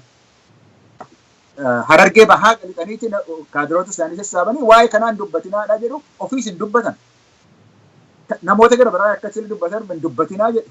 Gar tokkoon xinnoodha jedhu gar tokkoon waanuma tokko iyyuu gadi hin kaasinaa waan ija keenya jira jiru waan fuula keenya dura jiru waan uummanni keenya himatu isaanitti hin dubbatinaa jedhu. Kunis ta'uun irra hin jiru waan isaan hojjechuun irra hin jirredha. Dr. Abiy qarumaayyuu hin dubbatu waa'ee kanaaf yeroo baay'ee. Hammattii dubbatu sana keessattis immoo dogoggora lama godheera. Tokkoffaa namoota yartuutu waa godhaa jechuun haasaadhuma obbo Mallasidha. Haasaadhuma obbo Hayilamaariyaam fakkaata. Namoota xinnoodha malee uummanni hundumtuu nu duukaadha jira kan jedhan. Keessumaati immoo baasanii aktiivistootatii fi artistootatu kana godha kan jedhan akkam hojjetee fi haasaan akkasii obbo Mallasiif akkam hojjetee fi obbo Hayilamaariyaamiif haasaan akkasii dubbiisa dhugaasaa irraanfatanii dubbiisa dhugaasaa dubbachuu dhiisanii biyyi kun biyya sobaa ta'uun isaa jedhanii soba qarar bakkee jiru dubbachuun hin ta'u gatii aangoo irratti baateeti. Dhugaan uummataa haqni uummataa himamuutu irra jira kana dhowwuun irra hin jiru. Maaltu ta'uutu irra jira kuni waan hojjetamuun irra hin jirre akka yaada kootti sadarkaadhuma hundumaatti iyyuu maaltu immoo hojjetamuutu irra jira. Wanni kun insurgencyidha. Namoota dhokatanii dhufaniiti mootummaadhati waraanaa jiru asymmetrical warfare jedhanitti waraanaa jiru ergi jedhame. Wanni kun insurgencyidha ergi jedhame kan godhamuun irra jiru counter insurgencyidha jechuudha. Counter insurgency saayinsiin isaa yeroo baay'eedhaaf geeddaramaa turani warra waraana beeku miti garuu xinnoo ishee waan irraa beennurraa hamma beennutti counter insurgency amma population protectionidha jedhama. Ummata ofitti qabda malee ummanni suni akka gara warra insurgency sanatti deebi'u hin gootu ummata ofitti waa ababbala ummata ofitti qabda. Sababii kanaatii fi dambidollootti wanti ta'aa jiru ummata nama boombii nutti dhokka darbatee nu ajjeesetti of keessa dhoksitanii sababii kanaaf isin reebuun irra jira jedhan kuni dubbii kanaaf furmaata hin ta'u. Ummata ofitti qabu ummata eegu warra hamaa hojjetu kanarraati ummata eeguu hojjechuudha kan poolisiin Oromiyaa kan inni hojjechuun irra jiru. Poolisii duwwaa miti milishaa 300 eebbisiisnee dhanii dubbataa turan. Milishaan 300 hojjechiisan sun ummata reebuudhaaf leenjisaa turanii. Maaliif iddoo amma maqaa dhaame kana hundumaa irratti achitti bobba'anii warri kun ummata keenya hin eegan. Maaliif hin eegan? Qawweedhaan qaban immoo nyaataan qaban immoo sinqiidhaan qaban immoo maal rakkinnisa? Naannoo sanattis taanaan kan isaan gochuun irra jiru waan karaa kanas counter insurgencyidha. Ummata waan ofitti qabu gochuu malee ummata waan achi isaan irraati ari'u gochuun irra hin jiru. Counter insurgency population protection ta'utu irra jira. Lammata OPDO'n caasaan keessan hojjetaa jiru. Caasaan keessan sadarkaa aanaa irratti isinii hojjetaa jiru. Sababii kanaatiif tokko baaftanii iddoo tokkotti erguudhaan as erguudhaan achi erguudhaan hojjetaa jirtu. Caasaa keessan irratti homaa argattanii waan hin jirre. Ajajjanii ittiin hojjechuu waan hin jirre.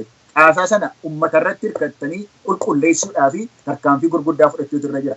Garuu kana gochuudhaaf hin barbaadan maaliif yoo jedhu? Isaan ammayyuu kan isaan itti qophaa'aa jiranii filannootti deemaa jira. Filannoo sana bu'uun nurra jira. Caasaa keenyatti bu'uun nurra hin jiru kan jedhu irraati kan deemanidha. Biyyattuun tasgabbeessin, biyyatti nagaatuun buusin filannoo bu'uudhaaf hin danda'amu. Yookis uummata eegda. Yookis siyaasa kee hojjeta. Kanarratti irratti hojjetachuutu irra jira. Sadaffaa wanti the limits of power jedhan jedhe.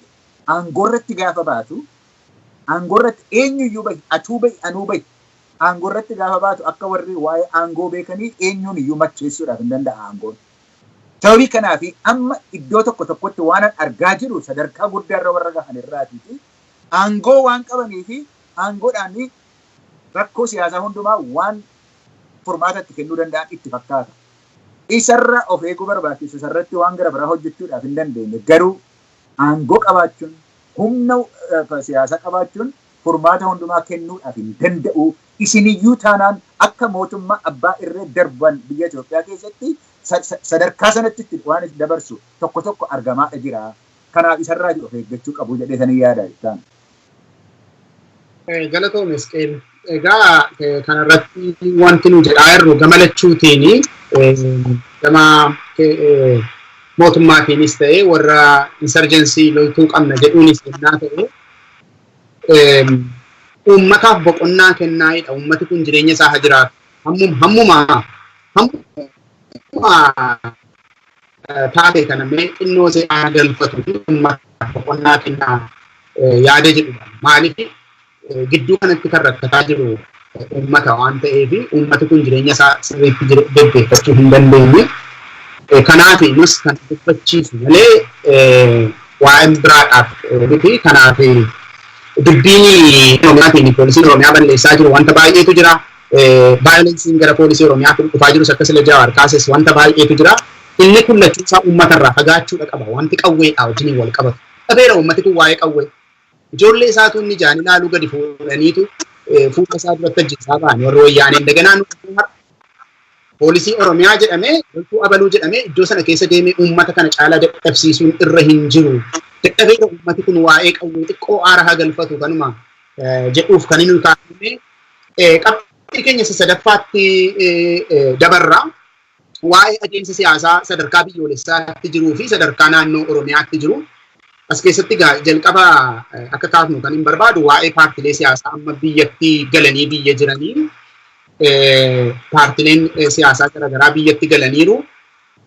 Warri OPDOs yaada tokko kaasaa jiru waa'ee baay'ina paartilee kanaa.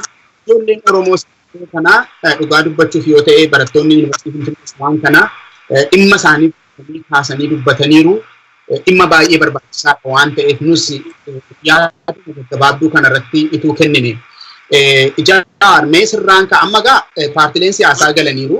Prioritiin maal ta'uutu irraa gama isaaniitiin gama paartilee siyaasaa kanaatiin prioritiin maal amma haala amma keessa jirru kanatti waan keessa jirru gaa haasofneera tokkoffaa biyyi ce'umsa keessa jirti. Mootummaan hamma ta'e adeemee intarestii baay'ee argisiisaan jiru. Rakkoon nageenyaa immoo biyya kana keessatti uumamaa jira. Gaaffii uummata Oromoo immoo tokkittiin isee keessaa hin deebine haala walxaxaa kana keessatti paartileen siyaasaa kun dhufanii galaniiru. Prioritiin isaanii maal ta'uu qaba? Gama mootummaatiin prioritiin maal ta'uu qaba? Hariiroo inni paartilee Oromoo keessaa dhalatan paartilee hedduu kanaa qabu irratti jaa'u. Galatoomi kun gaaffii guddaan yeroo ammatti ka'uu maleetu kana. Akkuma hedduu jechaa turreetti qabsoon Oromoo akka itti eegalte sooshaal muumantii irraa eegalte beektaa sochii hawaasatirraa sochii afran qal'ootirraa sochii maccaatu lamaatirraa akkasumas sochii baaleetirraa akkasumas sochii lixa Oromiyaatirraa godhamaa turetu walitti dabalamee sochii uume kun booda gara jaarmiyaa siyaasaatti sooshaal civic society irraa gara jaarmiyaa siyaasaatti guddate. Jaarmaan siyaasaa adda bilisummaa Oromoo jalatti gurmaa'uudhaan waggoota dura Maisoon jalattis jaarmaa adda addaa jalattis booda adda bilisummaa Oromoo jalatti calaluudhaan gara 1990mootaa geenye 1990moota walakkaarraa kaasee hanga waggoota 4-5 duraatitti jaarmaalee siyaasaa geggeessuu dadhabanii qabsoon tun laamshoftee turte jechuudha. Sanbatu sochiin uummataa social movement bifa haaraan waggaa 40 booda jechuu dandeenya deebi'ee hoggansa fudhatee qabsoota rafiniinsee qindeessummaa qeerrootiin hojii bal'aa hojjetameen jijjiiramni ammaa kun dhufee jira. So sirna durracha sirna abbaa irree duraa kuffisuun danda'amee jira. Sirna haaraa ijaaruutti ce'uutti jira. Kana keessatti sochiileen hawaasaa takkaahuu social movement civic society jaarmaaleen hawaasaa shoora isaanii taphachuu itti fufu. Haa taatu garuu sirna dimokiraatii keessattuu akkaataa dimokiraasii keessa siyaasaan godhamu irratti shoorri hawaasa siyaasaa takkaa'u political society ol ka'uu danda'uudha qaba jechuudha. Waliigaltee guddaa akkaataa filannoo itti godhamu irratti akkaataa biyya itti buluu irratti akkaataa eliitiin biyya tokkoo yookiin immoo saba tokkoo aangoo addaan itti hiratu deemu irratti waliigaltee irra gahuu danda'uudha qaban. Social political contract gahuu danda'uudha qaban jechuudha. Kanaaf qabsoo tana hawaasni uummanni keenya asiin gahee kubbaa yeroo ammaa harka hoggansa siyaasaa jirti. Hoggansa siyaasaa kan biyya bulchaa jiru, paartii biyya bulchaa jiru keessa jiru lookata. Uummanni wayyaanee kuffiseeti warruma isaan tajaajilaa sana ture isaan bilisoomsee kubbaa itti kennee harka isaanii jira. Kanaaf hoggansi siyaasaa biyya bulchaa jiru dirqama tokko qaba. Gama dhaabbilee mormitootaatiin laamshanii wal nyaatanii wal qoqqoodanii wal laamsheessanii taa'aa turan.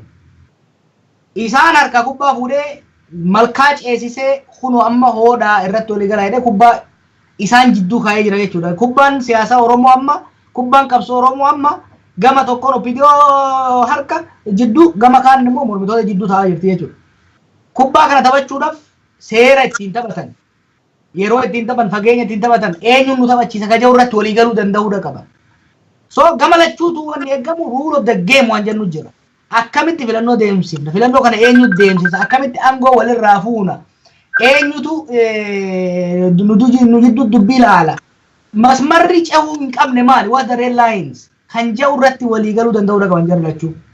Kana gochuudhaaf dirqamni guddaan dirqama mootummaati dirqama paartii biyya bulchuuti. Kunis paartiilee mormitoota wajjin gadi taa'ee waliin mari'achuudhaan filannoodhaaf qopheessuu irratti filannoo yoom ta'a akkamitti ta'a seera filannoo keessaa maatu jijjiiramuu qaba bulchiinsa filannoo akkamitti jijjiirra gubbaa hamma gadiitti kan jiru filannoon erga dhumee booda hoo akkamitti taayitaa wal harkaa fuuna kan jiru irratti waliin mari'achuu danda'uudha qaban. Kana irratti waltajjii qopheessuun dirqama muummicha ministeera kanaatii fi bulchiinsa isaati. Gama dhaabbilee siyaasaatiin ani baay'achuun isaanii hedduun homaa wanni hin qabu. Baay'achuun isaanii kun irra ganama kana addisuu argaa waan gaarii barreessee jira. Waan gaarii barreesse gurbaan sun beektaa waan uummata keessa jiru. Kanaaf akkaataan itti dhiyeesse bidduu haa fayyaduuf malee gaafii uummanni hunduuf gaafachuudha. Paartiin siyaasaa baay'atee jiraadha. Sun an na yaachisu kan na yaachisu maali? Paartileen baay'een already 5 biyya jira. Ala kana ammoo 6 itti dabalamanii jiranii biyya galanii jiranii biyya keessa socho'aa jiru. Garuu seerri taphaa rule of the game irratti walii galteen hin jiru. Masmara kam maal godhuu danda'an maal gochuu hin dandeenye kan jiru. Uummata keessa deemanii sochoosaa jiranii kaayyoon isaa maali garamitti deemama kan jiru kun yoo ifan taane xiqqoo turraa walitti bu'iinsa dhufa. Dirreen siyaasaa immoo bal'isuu isaatiin mootummaan galata qaba. Biyyis malammaanis kana irratti galata qaban. Garuu dirree kubbaa saayitee masmara yoo ittiin tolchini kubbaa shaamoo jettee darbitee bala uumama. Bala uumama shaamoo godhaa jirti beektaa viidiyoon amma kubbaa fuutee dirree bal'aa tokko irratti jalaa saayitee shaamoo jettee bantee jirti. This will really take us to disastrous end. Kuni baay'ee dangerous. Sila durumallee waa tolchaniit seera tokko tolchanii waliin mari'ataniit kan seensuu qaban eega seensanii jedhan booda amma saffisaan dhufanii waliin ta'anii waliin mari'atanii deemuu danda'uu qaban. Korro viidiyoo ji'a tokko dura taa'e filannoo 2019 kan ji'a 10 boodatiif qophaa'uu qabna aanaaf gandatti mo'achuudhaaf jedhee walii galee deeme. Ifatti garuu dubbataa jiran icciidhaan qophaa'aa jiran. Kaafaa'uun qophaa'aa jira filannoodhaaf. Paartiileen kunoo maaliif qophaa'aa jiran? We don't know. Kanaaf waa'ee filannoo kanarratti annan lallaba maaliif boru gaabburra arra lallabuu naa wayya. Waa'ee filannoo kanarratti arra gatta'anii waliigaltee irra galuu baannan filannoo qofa beektaa. Waa'ee filannoo hoggaa jennu eenyu aangoo qabataa osoo hin ta'in. They are the goalposts, they are the lines. Achi eesoo dhiite maanoodha. Eesoo dhiite ergooreen seddaama. Koornaan qabi ka jedhu san namni beekuu danda'uudha qaba. Calliftee dirree bantee kubbaa gad darbitee gad hin lakkiftu akka daa'immanitti namatti. Kana gochuu danda'uudha qaban paartileen siyaasaa ani uummata jaaruu fi of jabeessuun cinatti guddaan kan godhuu qaban dhiibbaa guddaa hedduu disappoint na godhaa jira dhugaa yoo na gaafate. Waa'ee filannoo irratti dhiibbaa godhaa jiran paartii irratti. Numa warra dhaabateetuma wanni godhutu yaada kennaa jira malee warri paartii siyaasaa dhiibbaa godhaa jiran. Ji'a kurnan irraa dorgomuu hedammoo ni dara. Yoo dorgoman boordii filannoo amma jiru kanaan dorgomuu hedammoo seeruma amma jiru kanaan dorgomuu hedammoo akkam godhuu hedan. Kanarratti mari'ataa hin jiran. Filannoon yoo dhufe immoo hundi isii gir jettee dirreetti seenti. Dirree san keessatti taphataan 18 ka garee kana jiraa fi gara kana jiraa hin beeyne kubbaa gamaa gamana xallasaa biyya jeequudhaaf ta'a. Kuni one of the most serious threat qabsoo keenyatti yeroo ammaatitti waa'ee kanarratti mari'achuu dhabuu isaaniiti. Kanaaf an akka kiyyatti dursi waa hundaatu paartiileen kun dhufanii waliin taa'u. Filannoon maal bu'aa qaba? Fakkeenyaaf waan addisuun irra kaasee irratti gabaabaa barreesseetiin ture. Paartiileen kun nutti baay'atanii haa xiqqaatanidha yaadni. Akkamitti keessa dhayitee walitti macalaafta? Akkam gootamu hin dirqisiifta? No. Wanni lakkoofsa paartiilee fi cimina isaanii murteessu gabayaa siyaasaati. The marketplace of politics. Gabayaa siyaasaa ammoo jechuun qophii gara filannootti godhamudha. Yeroo akkoo paartii biyya kanallee paartiin kan cimtee jabaattee uummatatti waa gootu gaafa filannoon as dhiyaatu. Kaampeen siizon as dhiyaatudha. Yeroo sanitti mo'achuu waan barbaadduuf afaan ifillee sirreeffatti bakka ciiftullee ni kaati. Walitti illee daddabalamti. Ana akka laalutti filannoo odoo ka jennu taate paartiileen tuni afuriif akkasirra dabartu. Walitti baay'ee hedduunsi maaliif mo'achuu waan barbaadaniif waliin dorgomanii hundi kasaaruu waan hin barbaanneef walitti baqaniit paartileen kun gad xiqqaatan. Paartilee kana manguddummaa walitti dhiyeessuu hin dandeenyu. Kana Oromoon mataa namni baay'een dhiibbaan irratti godhaa jira. Paartilee kana walitti dhiyeessaa tokko godhaa hin dandeenyu. Amma dura OLC irratti yaalleet it was a waste of time waan hin taane. Wanni nu godhuu dandeenyu the marketplace of politics. Bakki gabayaan sun akka jabaattu. Garuu immoo gabayaa san hoggaa lafa keenyu tokkoffaa guyyaan gabayaa sun yoomii walii galuu danda'uu qaban. Gabayaa san eenyutu jalqabsiisaa? Eenyutu bulchaa? Gadiin isii maali? Qaranni isii maali? Gibirri isii maali? Walii galuu danda'uu qaba. Kana yoo kan hin goone taate akka amma deemanii alaabaa fuudhanii uummata keessa fiigan kanaan gaafa filannootti dhiyaanne wal balleessuuf deemti jechuudha.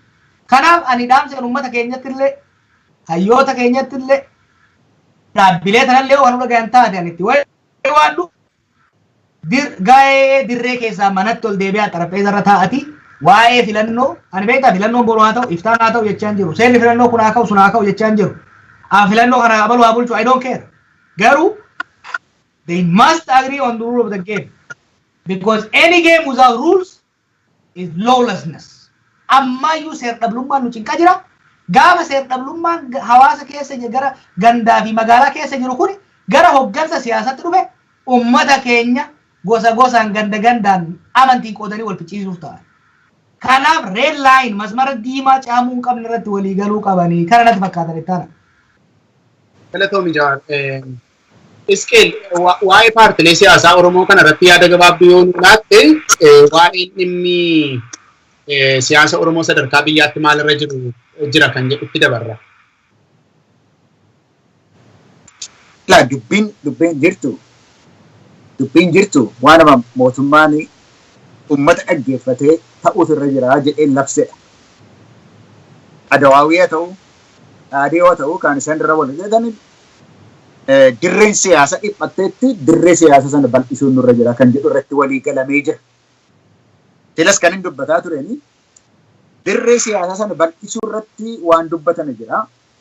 Dubbatamuu darbee garuu hojiirra wanni oole hin jiru jedheetanii yaadaan. Dubbachuudhaa fi waa tokko salphisuun uummataa salphisuun waa tokkodha. Garuu dirree siyaasaa sana kan salphisani, kan dhiphisani, kan daangessantu jira. Seerotatu jira. Gaariidha warri amma mootummaarra jiranii seerota sanaa hojiirra oolchaa hin jirru kan isaan jedhan jira. Yoo isin duutanoo, yoo isin ajjeefamtanoo maaltu ta'a?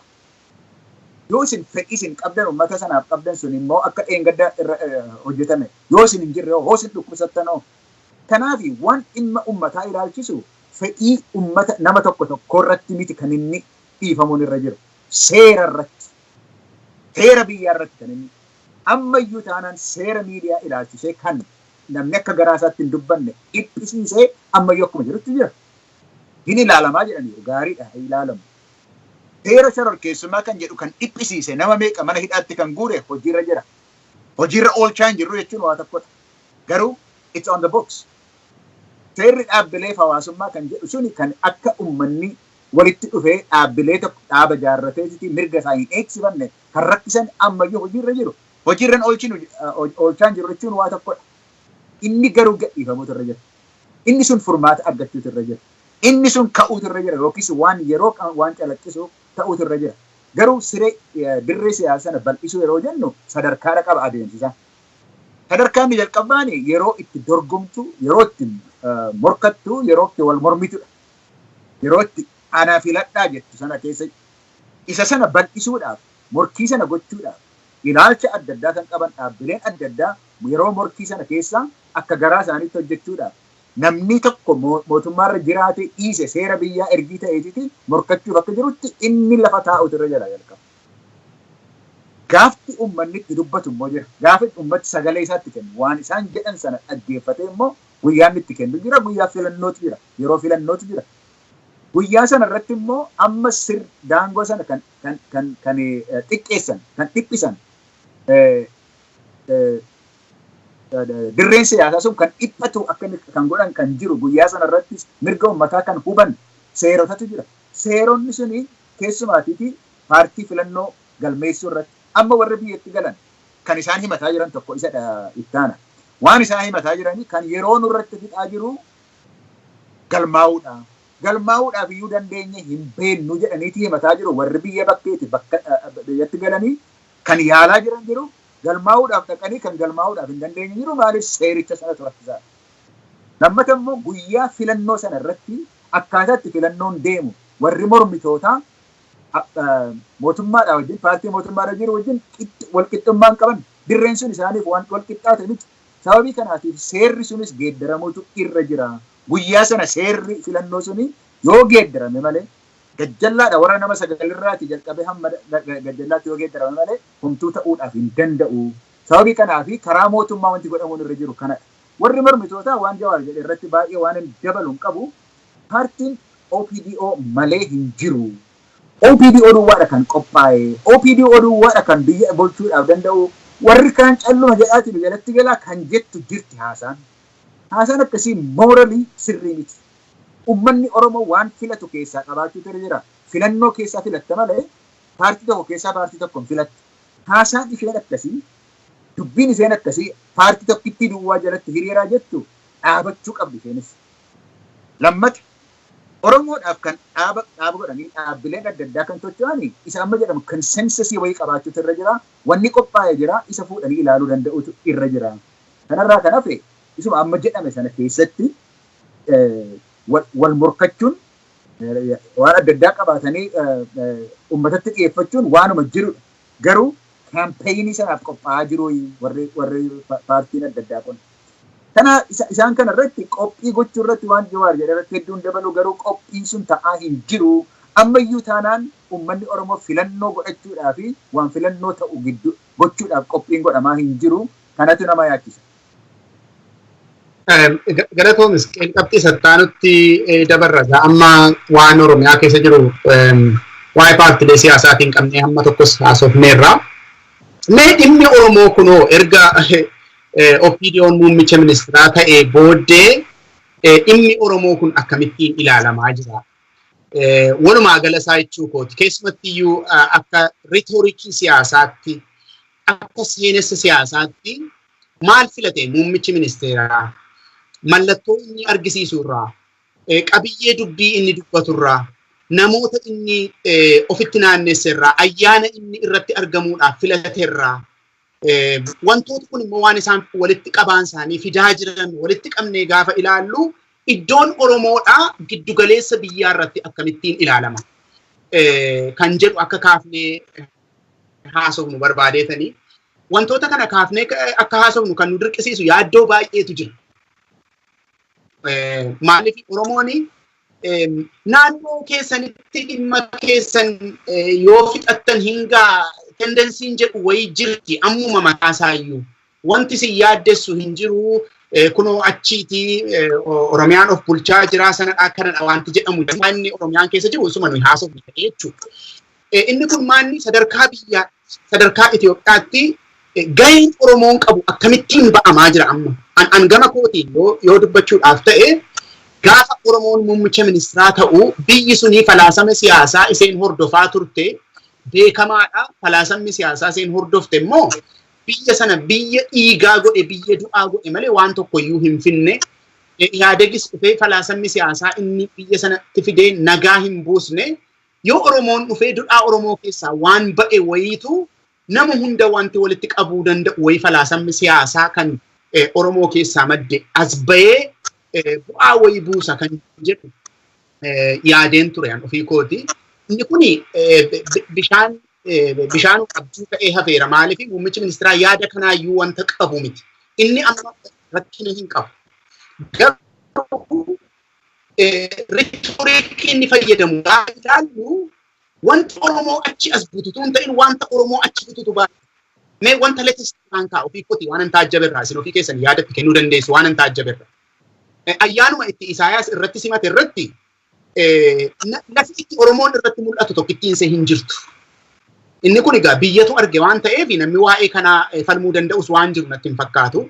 Keessumatti amma waanuma tokkittii fakkeenya tokko yoon kaase abboonni gadaa Oromoodhaa kaawunsiliituu qabanii Finfinnee keessatuu taa'anii ayyaana mootummaan guddaadha jedhee kaa'ate kanarratti ituu namni OPDO keessaa filame muummicha ministeeraa ta'e abbaa dhimma kanaa ta'eetu jiru Oromooni akka inni mul'atu namni fedhaa agarsiise hin jiru sadarkaa biyyaatti. Hin jiru jechuudha. Abboonni gadaa guyyaa jalqabaa hafaniiru. Egaa kun dogoggora waan ta'eef amma immoo galma sana keessatti immoo dhiyaatu immoo kan jedhus immoo yaanni immoo achittis abboonni gadaa akka isaan dhiyaatan hin eeyyamamneef namni isaaniin fiduu barbaades hin jiru. Kun egaa leetestii warra ta'an dhiyoo kana keessa warra ta'anii fakkeenyuma fudhadhee kaasuudhaaf jedheetani. Wanti Oromoo fakkaatu kun achi asoo butamaa hin jiru. Rooliin Oromoo akkamitti ilaalamaa wiirtuu biyya kanaa irratti. Keessumatti riitoorikiin naannoo muummicha ministiraatii dhaga'amu nereetiivii sabboontummaa Oromoo wanta dhiibbatu wanta ofirraa achi dhiibu natti fakkaata. Keessumatti iyyuu mootota bara durii kaasanii jechuun kun namoota dhimma Oromoo gadi ilaalanii beekamtii kennuun ayyaana isaan qopheessan irratti argamanii beekamtii kennuufiin mallattoo isaanii achi ol kaasanii kan Oromoo xiqqoo gadi qaqqabuun kun akkamittiin ilaalama? Isin akkamittiin ilaaltan sadarkaa biyyaatti iddoo Oromoo qabu amma erga muummichi ministiraa kun dhufe? Iskeel. Waa'een Oromummaa fi waa'een sabboonummaa Oromoo sadarkaa muummicha ministiraatti hedduu ka'aa hin jiru. Inni beekamaadha. Inni waan dhokataa miti. Achirratti hin dubbatamu tarii muummicha ministiraa biyya Itoophiyaa hundaa waan ta'anii fi waa'ee kana irratti sagalee baay'ee dhageessisuu dhiisuun isaanii waanuma fudhatama ta'uu danda'utu jira. Daangaa darbanii dubbachuutu immoo jira. Daangaa darbanii immoo dubbachuutu jira. Achirratti rakkootu jira. Sabboonummaan Oromoo sadarkaa tokkorraa sadarkaa tokkotti darbaadha dhufe. Jalqaba gaafa jalqabu sabboonummaan Oromoo balaaleffachuudhaan rakkoo irra gahe, gadi qabuu irra gahe, aadaansaa dhokachuu irra gahe, dignagdeedhaan gadi qabamuu lafasaa dhabee, of bulchuu dadhabuusaa, namummaasaa dhabuusaa, eenyummaasaa dhabuusaa kan itti fide, miniliiktu kana nutti fide jechuurraanii nafxanyaa jibbuu irraatiitii jalqaba. Ofirraatii isa kaasuudhaan. Farra nafxanyaa kan ta'u haasawa akkasiitiin jalqaba. Yeroo keessumaa 91 jalqabe immoo haaressamaa dhufeetitii waan sabboonummaa Oromoo kun haaraa dhufeetitii jaalala Oromoo, duudhaa Oromoo jaallachuu, isa ol kaa'achuu, gadaa of Oromoo dubbachuu, waan ofii duwwaa ofirratti tikfachuu, aadaa ofii guddachuu, eenyummaa ofii guddifachuu isarratti hundaa'eeti deemaa dhufe.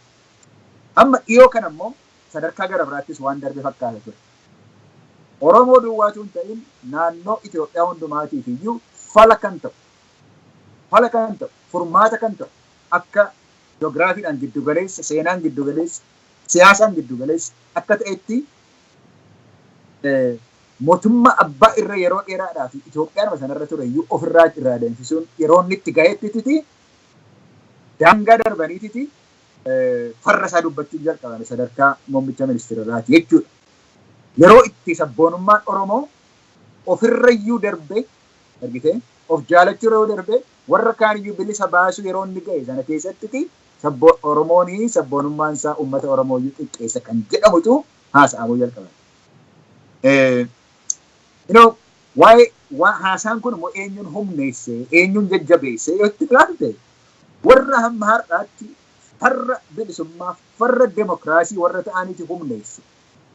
Isaantu amma humna godhateeti warra sabboontota Oromootiin warra siyaasaa DNA jedhanii tuffii guddaadhaan yeroo itti dubbatan irra gahe. Kuni ana hedduu nan naasisu. Natti hin tolu nagaruu nan naasisu. Maaliif beektaa? Sabboonummaan Oromoos, Oromummaanis, bilisummaan Oromoos, Oromoon demokiraasiitti deemuunis harka nama tokkos, harka dhaaba nama tokkos waan hin jirreef. Oromoon qeerroo qaba, qeerroo nama hunda dhabne hunda isaa ilaallataadha jira. Garuu falaasama wal jaalachuu yoo jaallanne iyyuu falaasama bulchiisaa ta'ee dhufuudhaaf hin danda'u. Maayils mana Oromoofaan waan isaan dubbatan wal jaaladhaa jechuu duwwaadhaanii biyyi biyyan ta'u. Maaliif uumama namaatu kanaatiif hin eeyyamu waan kana.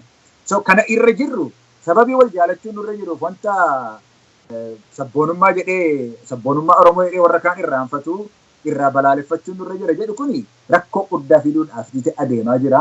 Oromoo duwwaadhaaf itoo hin ta'in biyyuma Itoophiyaa sana tokko gochuu sana irratti rakkoo rakkoo lammii dhugahee jira jedhanii yaada akka haasaa afaanii.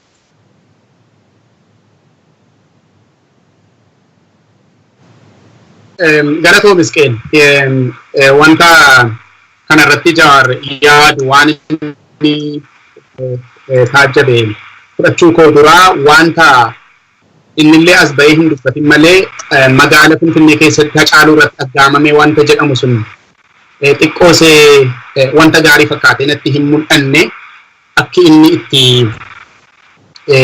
wanti inni raawwatame sun jechuudha. Maaliif gaaffii guddaa namatti kakaasa wanti akka kanaadha. Yeroo wayyaaniin illee ijoollee Oromoo rasaasaan reebbaa turtetti namoonni Finfinnee keessa jiraatan eenyuun iyyuu ta'an artistoota Oromoo akkas gochuudhaaf yaadii hin goone. Innaa gam tokkooni giddugaleessarraa wanti jiru kun wanta naannoo sana jiru waan itti natti fakkaata. Innaa keessumatti iyyuu maaliiftu alaabaa akkasii qabachuu diddee jedhame dubbiin jedhamu suni dubbii gaarii natti hin fakkaanne anaan gama kootiin. Kanaaf artistoota Oromoo Hacaaluus haa ta'u eenyuunis haa ta'u namoota yaada Oromoo bakka bu'an, namoota simboolii Oromoo bakka bu'an, namoota yaada Oromoo tarkaanfachiisan, dhukkuba Oromoo namoota dubbatan yeroo kanatti itti bu'uun kun maalirraa dhufe? Anaan akkanatti fakkaatutti giddugaleessa biyyaarratti isa tokko ol qabanii isa tokko achi butuu wayinatti mul'ata anaan. Ani yaaddoo kana baay'ee itti irra deddeebi'ee haasa'aa maaliif jechuun furtuun fayyadaman yeroo muummichi ministeeraa dubbatu jechuun inni itti fayyadamu baay'een isaa siyaasa gar tokko duufe kan adeeyyuu fakkaatu takka takka. Multinational Federation yookaan immoo Federation saddaneessaa nama geggeessu fakkaatu takka takka nama yaaddessa. Innaa kanarratti wanti adeemaa jiru xiqqoosee anaan na yaaddessaa kan yaada kana kaase. Jawaar asirratti wanta taajjabde yoo qabaatte yaada kee kennatti. Look, gaafiin Oromoo gammaan deebineen dhugaadha. Awwi gaafii Oromoo akka deebisu irraan eeguudha. Dirqamni isaa very simple. Dirqamni isaa biyyattii tana sirna abbaa irree diigee qeerroon itti kennee jira. Makiinattii tana daldala sana ceesisee gara sirna dimokiraasiitti ceesisuudha. Yeroo kana keessatti fakkeenyaaf gaafilee gurguddoo Oromoo dhimma Finfinnee dhimma itti kaasaa hin jirru, itti kaasaa jiru uummannis maaliif? Gaafii kana nuu deebisii miti uummanni keessa gaafasa eegu. Uummanni isaa amaanaa itti kennate. Sirna abbaa irree kuffifnee jirra. Biyyattii tana fuudhitii gara sirna dimokiraasiitti ceesisaniiti qulfii itti kennanii makiinatti irra sasaa jiran. Hojiin isaa achi ceesisuudha. Garuu wanni fudhatama hin qabne waan qabsoon gammaa hojjetamte miidhu faallessu booddeetti deebisu hojjechuu garuu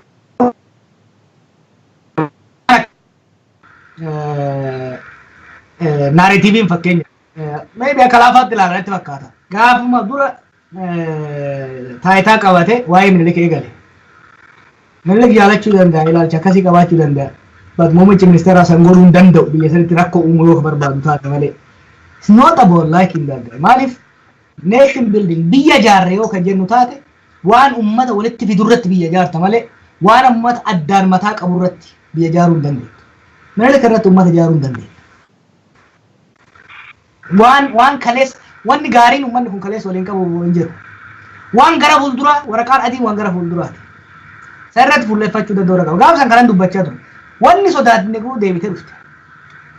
Humnoonni reactionary jennuun kun humnoonni biyyattii gara sirna kaleessaa deebisanii ijaaruu barbaadan suni mo'amanii harka kennanii turan waggoota afran dabre kana keessatti. Sababa isaatiin deebi'anii ol kakaa jiran. Humnoonni kun garuu Itoophiyaadhaaf furmaata fiduu hin danda'an. Kana Tsaggaayee Raarsaa sirriitti barreeffamaasis haasayaanis sirriitti ibsee jira.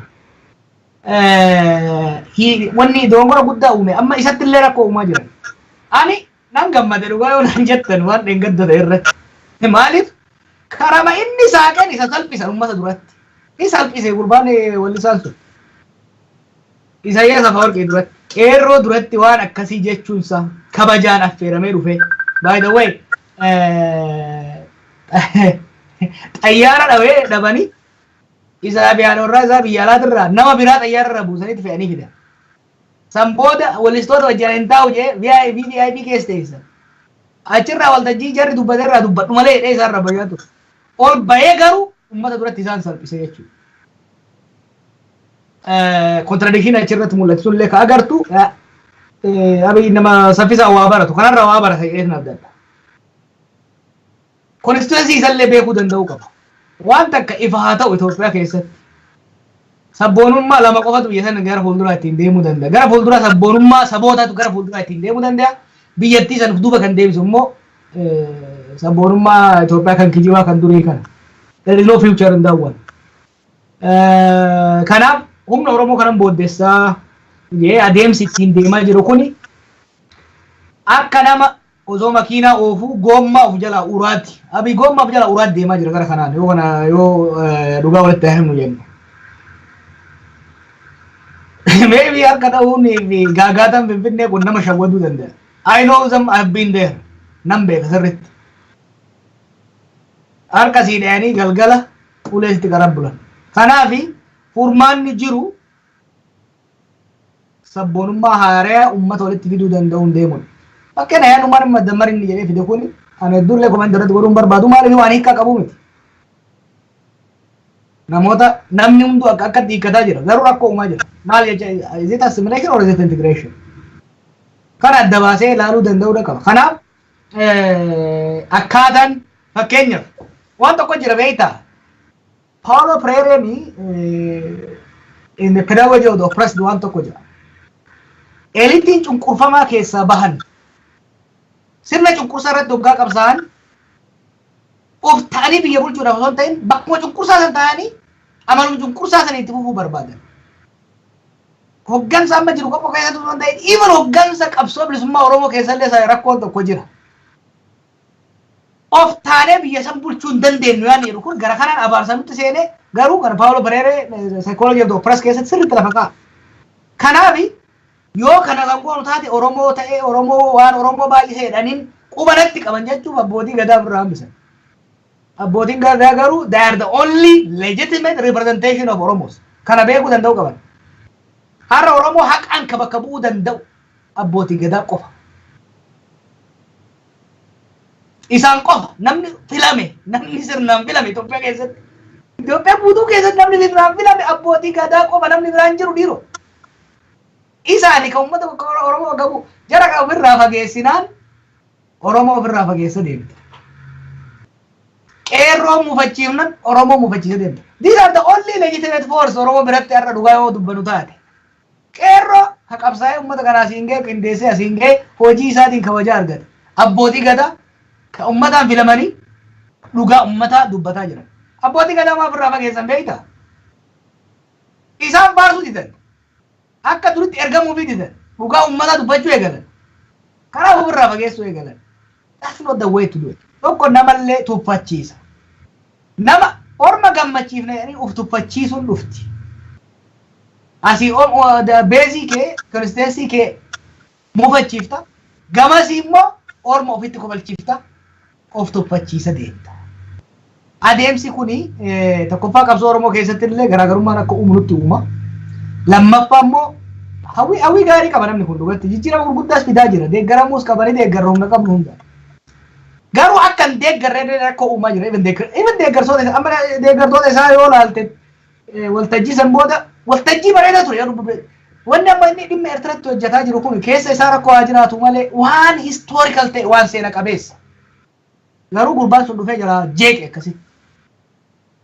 Kanaaf Itoophiyaa namni kun Itoophiyaan jaalatamuu ministeera. Saboota hundallee Oromollee nama jibbuu miti sabaa sablammoota kanallee gara fuulduraa geessuu barbaada tokkummaa kan barbaada. Garuu tokkummaan haalli ittiin deemamu tokkummaa waloota gara fuulduraa malee waan kalee atakaaroo wal nyaachisee nama wal ajjeechise dubbiin inni dhaqee tuttuqutuun waan ilmi namaa irratti wal fixatu. Madaa sanitti deebi'anii tuttuquudhaan tokkummaaf jaalala biyya san keessatti uumuun barbaadan danda'amu. Tokkummaaf jaalala fuuldura gaarii uummatatti agarsiisuudhaan waliigaltee haaraa uumuudhaan kan deemamu. Hojii kana garuu hojjetaa hin jiru. Paartilee siyaasaa wajjin waliin dhufanii akkamitti sirna dimookiraasii gadi dhaabu? Akkamitti walitti bu'iinsi kun akka hafu goona? Haasayamaan jiru. Hayyoota biyyattii walitti qabanii kan kaleessaa cufnee chaaptara kaleessaa cufnee boqonnaa kaleessaa cufnee boqonnaa haaraa akkamitti banna? seerota jajallaa kaafne haaree akkamitti bakka buufna? Wanni jedhamu godhamaa hin jiru. Isuma qofa dhagee uummatatti haasaa. Conceptual clarity hin jiru. Kuni dhugatti rakkootti nu geessa. Kanaaf hubannaa godhuu barbaachisa. Ani gaaffii uummata Oromoo deebisin jedhuun muummicha ministeeraatiin. Uummata Oromootillee obsa. Waa'ee Finfinneellee obsa. Waa'ee daangallee obsa. Daangaa qabdan qabadhaa ta'a. Waa'ee afaanillee obsa. Hin gaafatina gaafii gara. Waan lama qofa irratti muummicha ministeeraa eega. Tokko biyyatti saffisaan amaanaan isatti kenname. Amaanaan qeerrootti isatti kenne biyyatti sirna abbaa irree diigee qulfii itti kenne. Kun maqaan makiinatti Itoophiyaa ta'e. Gara sirna dimookiraasii ceesisu. Kan lammaffaa qabsoo Oromoo bakka geesse irraa abduu bakka hin deemne. Naareetiivii Oromoo himata Oromoodha. Aayidiyooloojii Oromoo tuquu hin qabu. Oromoo akka Oromootti deemuu dhabuu mirga isaati. Garuu waan Oromoo faallessa. Waan humnoota kalee daaraa goonee irra tarkaanfanne akka isaan biyyee nyaatanii daaraa dhandhamatanii ol deebi'an humna itti horaa godhuudhaaf abduu deemuu danda'u qaba. Kuni maaliif Orma biratti isa tuffachiisa? Uummata biratti immoo uummata Oromoo biratti immoo deeggarsa sadabsiisan deema. Kana waa lama. Gara dimookiraasii biyyatti ceesisuu qaba. Dhugaa Oromoo qabsoo Oromoo tuqurraa abduu deemuu danda'u qaba. Wanta kan jechuu barbaadu waa jaaluu gati qaba. Jarattiin kalee Hacaaluu irratti waan akkasii yaalte osoo Abiy Minilik faarsuu baate hin jettu. Osoo inni kana jechuu baate teetiin ka'ee waan akkasii naasa'u hin jedhu. Osoo inni hulaa banuufii baate ijoolleen durriyyeen tuni gadi baatee goota Oromoo akka Hacaaluuti irratti quba inni hin gootu taate. Mammaaksa amaaraa tokko jira. Uraasareen tarsaaften waraabessi lixa. Uraa kennuu hin qabnu sirrii miti. Kanaaf Oromoo akka kennatti jechaan hin jiru. Garuu waan Oromoo faallessa. Waan Oromoo aarsaa. Oromoo qofa miti baay'isawwe. Wanni inni jedhu kuni sabaaf sablammoota biyyattisaa harka 90 kan aarsudha. Harka 90 kan alli niyyet godhu. Kan moggatti baasudha. Qabsoo kumaatamaan ilmaan Oromootii fi saboonni biraa waggoota 50 dabre kana. Sirna fiwulaalaatii fi sirna olaantummaa qabu san diiguudhaaf godhan irratti kan qoosaa godhudha. Kana irratti immoo callifnellee waan wallaallu miti. Look deeggaruu barbaanna waan gaggaarii nu hojjetu irratti jabeessuu barbaanna garuu waan qabsoo teenyaaf duubatti deebisu waan humnoota kalee mo'annee irraan tarkaanfanne ka'anii duubaan akka nu waraanan hiree banuuf irratti immoo wallatti callifna. Galatoomii Jawaar. Yaada xumuraa waan kennitu yoo hin jiraanne sagantaan keenya kanumaan xumurra sa'aatiin keenya illee baay'ee deemera waan dubbattu qabda. Ngaa har'aaf. Haa ta'u daawwattoota keenya baay'ee galatoomaa ammammaatti waan nu daawwattanii fi haala yeroo Oromiyaan irra jirtuu fi guutummaan biyyaas akka jirtu qabxiiwwan sadii kaafneetu haasa'aa turre tokko jijjiiramni biyyi keessa seentee eessa ga'eera kan jedhudha. Inni lammaffaan immoo wanti lafarra jiru maal fakkaata keessumatti Oromiyaatti jijjiiramni akkuma jirutti ta'e uummanni maal keessa jiraataa jira kan jedhudha. Inni sadaffaan immoo haala siyaasa biyyattii kan Oromoos akka agarsiisaatti waa'ee paartilee siyaasaa kaafneetu irratti haasa'aa turre. Anaa wajjin haasa'aa kan turan Profeesar Isqeel Gabbisaar Jawaar Mohaammadii. Ogeessa teeknikaa keenya sa'aatii dheeraa taa'ee kan nu keessaa ture Fu'aad Siiraajii. Hundi keessaniyyuu galatoomaa sagantaan keenya har'aa kanumaan xumurama.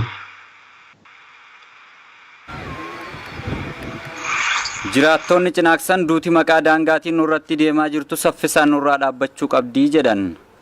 Waaniif namni dhalate biyyasaa jechaaf dhalate. Baarii fi gamaahuu biyyasaa jechaaf dhalate. Biyyasaa jechaaf dhalateetti gammadee taa'uu qaba. Biyyasaa jechaaf taa'ee hormaatuu qaba. Biyyasaa jechaaf gammadee taa'uu qaba bilisummaan dhalannaan. Arra mo'oota kittiin abiyyuutti himu jiru akka hatatamatti waa'ee hamtuutu ni dhaabbattu. Bichatti miti Oromiyaa idil harkaa qabdi tun. Warra jinacsan aanaan jinacsan taanaan arra nuti Oromoo idil yaadu jirra malee nu bichiidhaatu waa ta'uu jirra itti yaadutti hin jiru. Maahoo mootummaan nuti yoo duran ta'e mootummaan olii sunuu hin ta'isu sila. Nuti dura ta'a malee dhiirti teenya ni dhumte. Dumartii fi maatii walii hafe akka mootummaan guyyaa har'aa kana lola dhaabdu tarkaanfii takas nu fuutudha. Babal'ifannaa lafaa taasisuudhaaf humni hidhannoo gurguddaa qabu guutummaa Oromiyaa bahaa irratti bobba'anii akka jiran kan himan jiraattonni Cinaaksan yaada isaanii ittuma fufuudhaan mootummaan naannootii fi federaalaatis qalbii isaa gama daangatti deebisee rakkoo daangaa irratti deemamaa jiru kana akka furu gaafataniiti jiru. Ardaa aanaa Cinaaksan bichaa odoon ta'in aanaa Cinaaksan Gursum Baabile Qumbii Gujii Mi'eessoo hundarra bobba'ee jira jechuun sababii daangaa babal'ifachuutiin nuti uummanni amma wal fixu kuni kan giri jennu kuni kan jaartoo jennu kuni uummata eessumaa soddaati kan isaanis miskiina qotatu nuti miskiina qotatu intala walirraa qabnu eessumaa soddaati daangaa babal'ifachuu isaatiin eegale uummata keenya jijjigaa cabsee addunyaan hundi quba qabdi Itoophiyaa dhiisi aalamni quba qabaa jechuun tan aalamni irraa warare tan addunyaa fi seera keessa hin jirre tan nu baase san eega artii as cabse booda babal'ifannoodhaan girii kana keessa seenee meeshaa hidhee fi meeshaa adda addaa isin maqaa Soomaaliitiin anaa isin gargaaraa girii waan taataniif gataadhaa jeeni meeshaa gurguddoon nurra hidhamu jira. Nuti meeshaa gurguddoo harkaan qabnu qotee bula nama nagaa barbaadu karaa tokkoon hin talaggalle mangistiin nuun kennitu. Lola daangaa irratti deemaa jiru kanaan lubbuun namoota hedduu akka dabre dubbachuudhaan qabeenyi hedduunis badeeti jira jedhan jiraattonni Cinaaksan kan OMN dubbise. Humni qindaa'ee aanaa kanarratti rakkoo hammaataa gaggeessaa jira jechuudha. Baatii soommanarraa jalqabee namoonni 30 irraa wareegamaniitu jiru. Namoonni 42 madaa'aniitu jiru. Manni 800 fi 16 hangaan ani beekutti gubateeti jira. Maatiin 1,600 mana isaatii irraa buqqee araddootatti aanuu fi akkasuma magaalaa tana keessa qubatanii qaamni mootummaa dhimmi ilaallatu kan nuti dubbifnes dhugaa jirtu lafa kaaniiti jiru. Nama 47tu wareegamee jechuudha. Namni 80 wayis madoo adda addaati kan madaawee ta'uusaati. Dabalataan araddoonni namni kana keessa du'e araddoota keenya keessa walakkatti araddaa walakkatti osoo namni mana isaa keessa jirutti osoo ooruu isaa keessa jirutti qabatamaan bakka namni itti du'es lafaadhaanis isin agarsiisuu dandeenya jechuudha. Araddoota kana fakkeenya yoo fakkeenya si fudhadhu araddaa geellaa qonnaan bulaan ooruu isaa dura itti du'ee jira jechuudha. Akkasumas araddaa tiiroo santaarree fakkeenya tiiroo santaarrees araddaa gumasaan namni kan itti du'e ta'uusaati. Akkasumas araddaa uusweenee akkasumas araddaa hoosaalee dabalatee araddaa qobboo osuma bakkan hawaasni jirutti itti du'ee miidhamee keessa hawa araddaa qobboo mucayyoon tokko duraadha amata 10 kataati jechuudha. Osoo mana dura jirtutti rasaansiin bakka hin argamne dhawame mucayyoo sun umrii amata 10 lubbuusi wareegamtee jirti jechuudha. Kanuma jala bakka namni misooma adda addaatti misoomuu qabu misooma dhabee jira jechuudha. Misooma yeroo jennu keessaa bara kana rakkoo guddaa keessa jira jechuudha. Akkuma agartan sun qonna bulaa keenya midhaan sheenjii facaafatetti kan bulu ta'uusaati kan beekamu qonna bulaadha. Haa ta'u malee amata kana sodaan nageenyaa kana kan irraa ka'ee namni tokko kan lafa isaa qotatee waan tokko eegachuu jiru amata kana jiru jechuudha. Kanaas dabalatee mana barnoota 39 yoon dogoggore malee 32 kan cufame ta'uusaati. Barattoonni 16,000 hanga amata 5 amata 6 amata 7 barnoota isaanii akka sirriitti hin hordofne ta'uusaati. Gutuma gutuutti mana barnooti cufame barnoonni sun ala hafanii jechuudha. Kanaaf akka biyyattis akka naannootis rakkoo miidhaa guddaa fidaa jechuudha. Weerara daangaa Cinaaksan irratti deemaa jiru kanaan lubbuun hedduun baduudhaa fi qabeenyi hedduun barbadaa'u kan dubbatan jiraattonni Cinaaksan rakkoon kunis furmaata osoo hin argatin waggaa 7 oliif deemaa akka jiru OMN itti himaniiti jiraniim. Ajjechaan daangaa Oromiyaatti irratti deemaa jiru hatattamaan akka dhaabbatuu fi barri bara jaalalaa tokkummaa fi ida'amuu akka isaaniifis ta'u uummanni Cinaaksan gaafataniiti jiru. Gabaasa OMN qophaa'eef Uudii Muusaa Cinaaksan irraa. Jiraattonni Cinaaksan